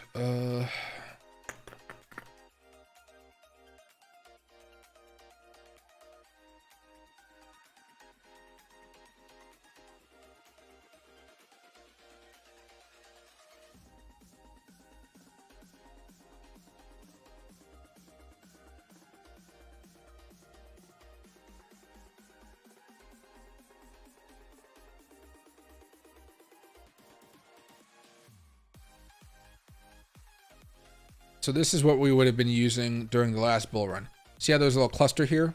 Or a cluster right here, and you see how there's a lot of force? A lot of force. Sure, there's resistance, but it doesn't matter all too much. Doesn't matter all too much. Is there 2 here or something? If I drag this down. Nope, nope, there's just 1. And then where's next cluster? Lever right here. We'll use it as a level of support. Not even a large level of resistance, actually. We just had to use it as support. Not really a cluster right there, and there was no more clusters.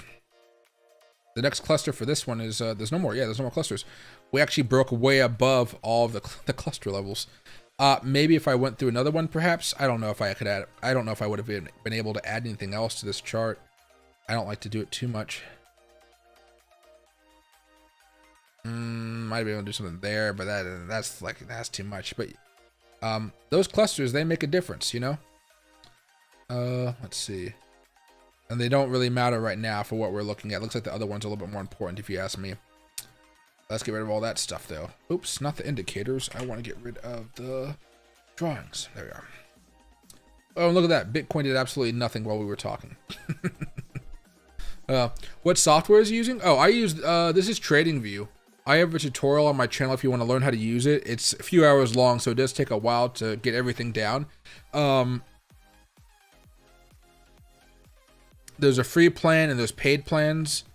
I would get the cheapest paid plan. That way you can use enough tools to really become decent at technical analysis.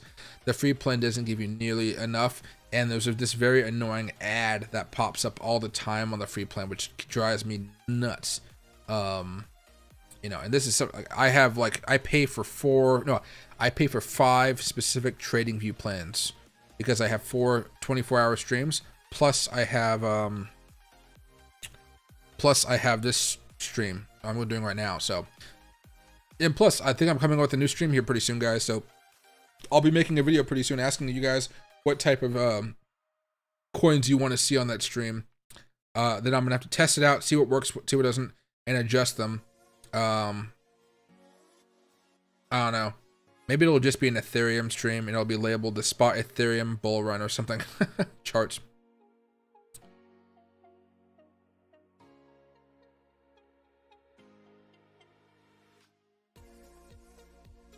Double top on Bitcoin. Not sure what time frame you're talking about. Maybe like right this. Right now we're just in this little bit of a sideways trend here, a little bit more of a horizontal move. I wouldn't necessarily call this a double top here or a top here for like double top. Maybe on the 5-minute chart we could be looking at something of a double top, like top, you know, coming back down. But so far it looks like it's found some support and it's not coming back down to the order block to retest out for a larger move down. It looks like it's just consolidating a little bit, trying to make a move. Like it's still trying to break out, but there's a lot of resistance up here for whatever reason. Well, yeah, 64,000 bucks still.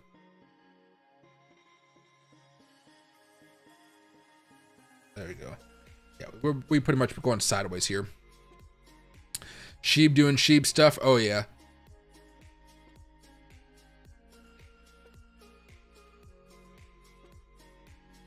See, Ethereum, Bitcoin Cash. Yeah, it'll be. I'll do a dedicated video telling everybody about what I'm going to be doing. Basically, you guys know I pay a good amount of money to keep those 24 streams up, and I've been working out a deal with these guys that I pay for the stream servers. I've been using them for a while, and I'm one of their best customers because I'm paying for a good product, right? Because I like to use it. But they're moving all of their software from Windows to Linux. And I've never used Linux before. So what they're going to do is they're going to give me a free stream for a month to test it out and see how I like it. And I'm going to practice using all the software, seeing how OBS responds to everything. And I think everything should be fine. I don't think there's going to be any problems that arise. But when they make that change, I am going to have all of my streams off while I do the transition. So that I will keep you guys updated about that. But I don't know exactly when that's going to be, because I'm going to be testing out the new Linux thing, I think, pretty soon, and then you guys are going to see just a fifth YouTube stream on there. So when I'm streaming like I am right now, you guys are going to see a whopping 6 streams going on, which will be pretty fun. But honestly, I don't know what tokens to really show. I don't really know. You know, there's maybe Ethereum. It might just be Ethereum. I'm not entirely sure. You know what? It could be an Ethereum Solana stream. That's most likely what it would be. Just because I know there's enough interest. A lot of times people would tell me to do altcoins or like meme tokens. Not many people watch the meme token streams. And I ran a few tests last year on this. Nobody really watches meme token streams. Which is kind of annoying because, you know, you would expect there to be a lot more hype. Only some of those established ones like Dogecoin do people watch. You know, so I'll probably do that, and then maybe I'll add another stream down the road. Yeah, I gotta think about it. Every new stream means I gotta pay for a whole new trading view account, and I have to pay for a whole bunch of other stuff. I still think it'd be worth it for just for the bull run at least, because it is such a fun time, you know.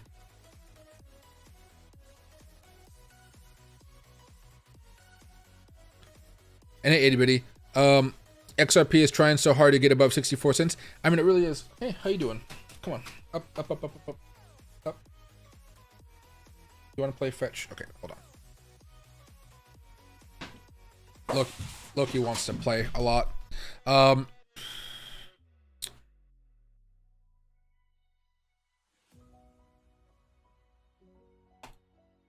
Is that what we're talking about here? Oh, XRP, not Shib. Well, I mean, it did break out, and it did technically hold support yesterday. So today should be the day where it goes above 70 cents. Today should be the day. I bought some. I own some. I have been there's been an attempted shakeout on me for two separate times. One right here and one right here. I'm still holding it. XRP is my dark horse play right now. I'm still in it. I'm going for it. I'm really going for it right now to see what I can get from it. But I want to give it a chance. I really want to give it a chance. Let me do something very fast.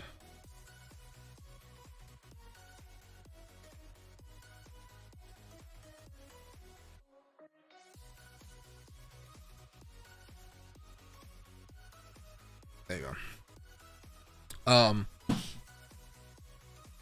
Yeah, I'm still gonna hold it. I mean, look at that. It broke out. Nice consolidation. I bought it first over here, you know. And now on the weekly chart, look at that. Ready to rock and roll. We're ready to get above this order block, 70 cents plus. You know, next week I'm rooting for it. I just don't know what's gonna happen if Bitcoin doesn't break out above $69,000 over the next few weeks. What happens? You know, because then we're going to have a little bit of resistance, and that's going to be very annoying. But look at that. Every oscillator is now green on XRP.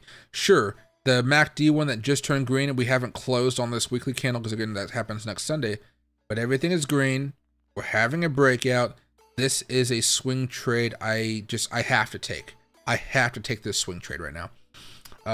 Because rarely do we have such long, beautiful pennants like this, or patterns, where we've been consolidating for months. This started back in July of last year. This should be a epic, monumental breakout spot. If we look back, you know, a few months from now, like, oh wow, this was the time to buy XRP. I'm taking my chance. I'm taking my shot.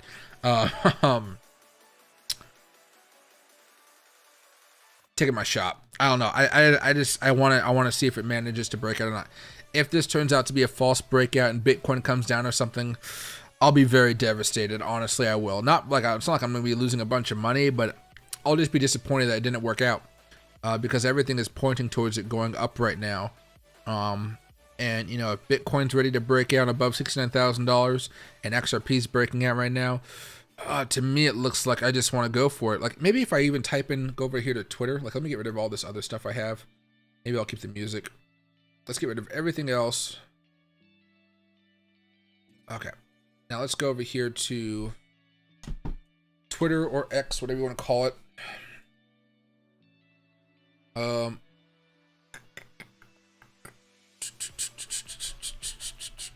XRP.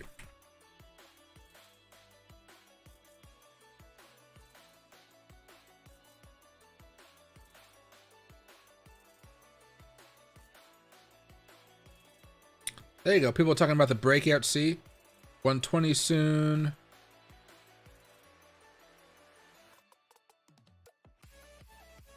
Anything else? See? A lot of breakouts going. I don't know where all these people's trend lines are all fucked up, but you know. Weekly candle opened up green.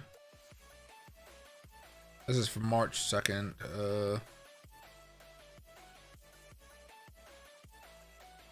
Ripple's bullish. I mean, you're hearing people about it. If there's a Ripple ETF, which I think could definitely happen, this can make it go well above $1 again. You know, what's the highs that we were talking about last year, a couple years ago? $1.96. Yeah, $3 easily, $4 easily. Even though it has a higher market cap, but this thing's been stagnant for so long. Like this is 2008 prices. You know, it's not like it, you know, went up so high and wasn't able to come back down here. No, we came back down. So XRP right now, dark horse candidate for a big play of the week or month, whatever you want to call it. I'm hoping the move continues. I really do. I mean, but let's be honest, Bitcoin's been able to shake the hell out of this sucker. So, you know, keeping a close eye on it. I'm happy I was able to buy a while ago. But again, you know, it's all about patience when it comes to XRP right now. A lot of patience.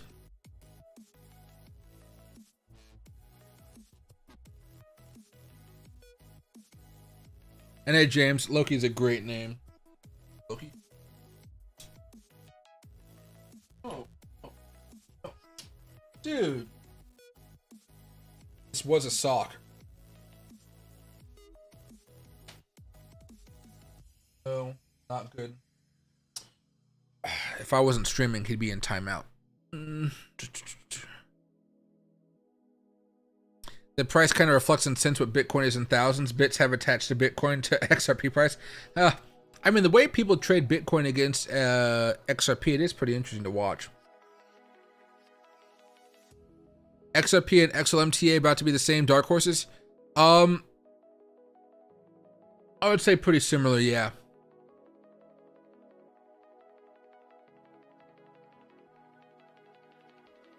If I can find XLM.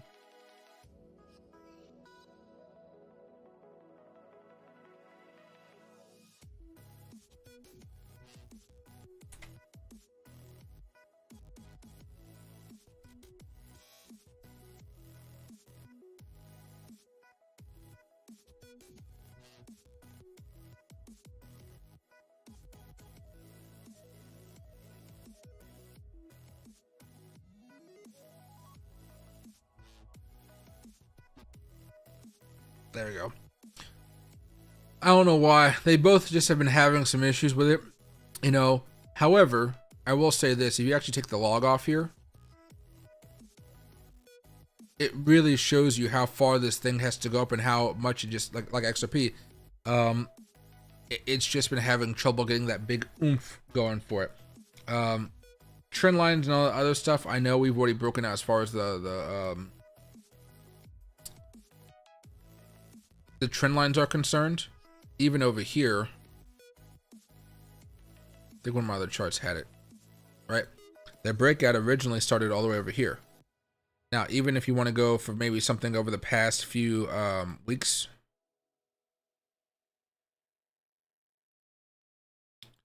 that just broke out last week for a nice surge. Right now, we're at a pretty good level of resistance. Again, you're looking for a pretty large move here. This market cap is a little bit lower, so I would actually expect it to probably give you better returns on it just from a market cap perspective. But it's still looking very, very nice. And nobody wants to have a death cross here. Really? Yeah, I mean, your next stop is probably around 15, 16 cents. Which, you know, if you're at 13 cents, that's a pretty big jump.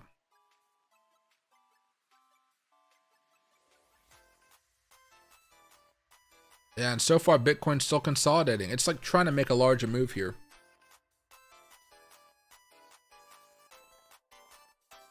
And hey, Dr. V, happy to see you. What about XTZ? XTZ, yeah.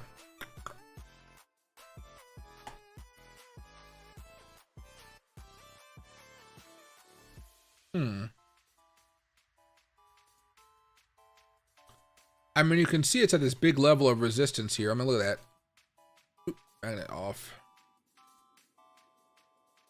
See all that right there? There was a false breakout over here. It managed to break out just now for the most part.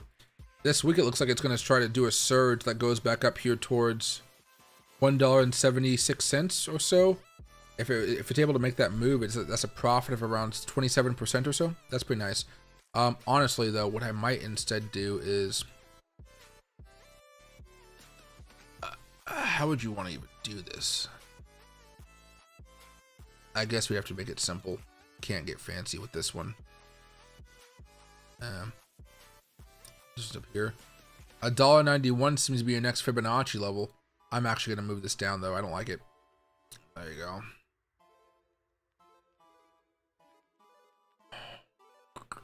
Yeah, $1.81. That's in between $1.76 and up here around $2. That's going to be your price target if you're looking to swing for maybe 3 to 4 more weeks. Couldn't it have another big move like this? Yes. Do I always expect it to? No. I would expect maybe over the next few weeks, your main goal is going to be $1.81. I don't know. As I look at this though, for maybe something to watch out for in summer, it looks like it's going to hit this 200 weekly moving average. I might have that as kind of the final trade if you're going to be looking for an exit strategy. Let me go over here to the daily chart though. See, yeah, it just had a big breakout here. Yeah, geez, this thing was really grinding up. Has this been honoring anything? No, already broke out trying to use as support. 177. That's still fairly close to what we were just talking about over here with these highs though.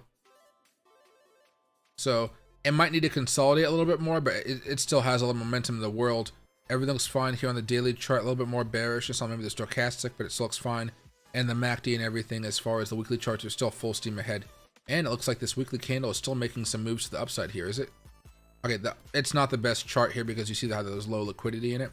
Not as much buying and selling, but it looks like it's still making higher moves here, and it's trying to make out a new high for the week, which is good. You know, that means we're still working pretty well.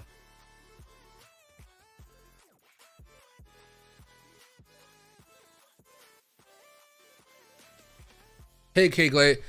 So if we're looking to do different altcoins right now, I'm going to be doing so. I bought some Bitcoin and I bought some XRP. I don't really have too many trades open right now as far as maybe 1 to 2 day holds. What you're looking for is if you can find an altcoin at this point, if Bitcoin's able to really blast above $64,000, you're going to be looking for an altcoin that is having a breakout on either the daily chart or the 4-hour chart. You're going to find a lot more on the 4-hour charts basically because of all the crazy moves that we've been seeing. The big thing right now though is, for whatever reason, over the last 36 hours or so, I know, over the last 36 hours, we've seen a lot of shakeouts, and I mean a lot of shakeouts. Or we've seen 2 shakeouts, excuse me. And those shakeouts have been pretty darn dramatic, and they've been getting people like liquidated, and their portfolios are just getting smashed. So be very, very, very, very, very careful about how much leverage you want to put into your trades right now. It just seems to be very risky and not worth it to go maybe above 5x leverage. Heck, even 5x leverage if you're in an isolated trade, that might actually be too much, because we saw some positions drop down 20% and then comes flying back up. So be careful with some of the trades you have on. Don't overextend yourself into the market, but you know, a cool 2 to 5x position long on a breakout on a 4-hour chart, that should get you going for maybe 1 to 3 days max. More realistically, maybe 1 to 2 days. And then once you see the momentum kind of pick up, you're going to be selling whenever the large candle comes. You're not worried about getting the top. If you want to get the top, you can scale out at certain levels instead of just trying to buy and sell, like, you know, 1 buy, 1 sell. You can do 1 buy and 5 sells if you want to do it that way. But right now, yeah, I'm looking for altcoins, not necessarily Bitcoin. I bought Bitcoin because it broke out. You guys can see right there.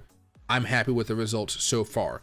But again, I just went from being positive to being negative, then back to being positive again in a few minutes, a few seconds, basically. So, you know, I'm not liking that about it.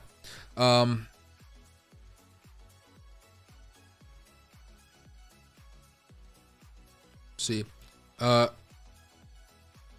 hey Miguel, take a look, Shib. I'll get one of them here because I'm about to hop off. Basically right now it's Shiba Inu. It's the same thing with Dogecoin. It's the exact same thing. They're basically hitting some really large levels of resistance.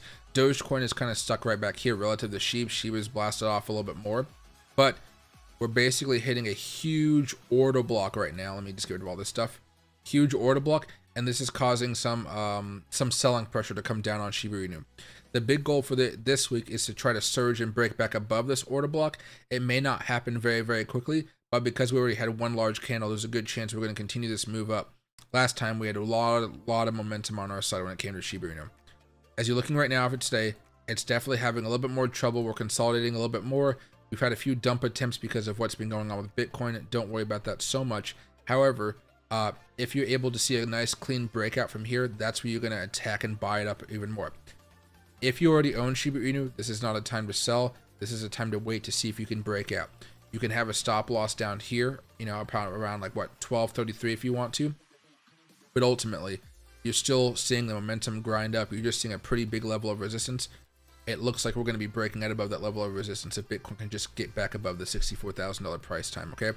But anyway, guys, I'm going to call it a night here. I've been streaming for the past few hours. I am tired. This is my day off, and I took like, what, 3 hours streaming? 4 hours? 3 hours streaming? 4:30, 5:30, yeah, like 3 hours streaming or something like that. So I enjoyed talking with you guys again. Thank you, members, for continuing to support the channel. I really do appreciate it. If you guys want to become members, like $1.99 a month, it makes it a lot easier for me to answer you guys' questions, because typically I just don't have enough time to answer everybody's questions, especially when it's the same type of cryptocurrencies over and over. So I will be live again tomorrow. I'm thinking of starting a stream maybe around 5 o'clock or 6 o'clock Pacific time. So maybe like an hour from now, like an hour before now, wherever you guys are at. But however, if Bitcoin is pumping sometime midday, you know, I'll be sure to hop back on. Right now it looks like Loki has to go use the bathroom. I don't know if you guys can see him. He's basically like staring me down over here, just like, hey, I need to go outside to use the bathroom. Loki. Yeah. So he's staring me down. He really wants to go outside. So I'm going to go take him out to use the bathroom so he doesn't go to the bathroom inside here.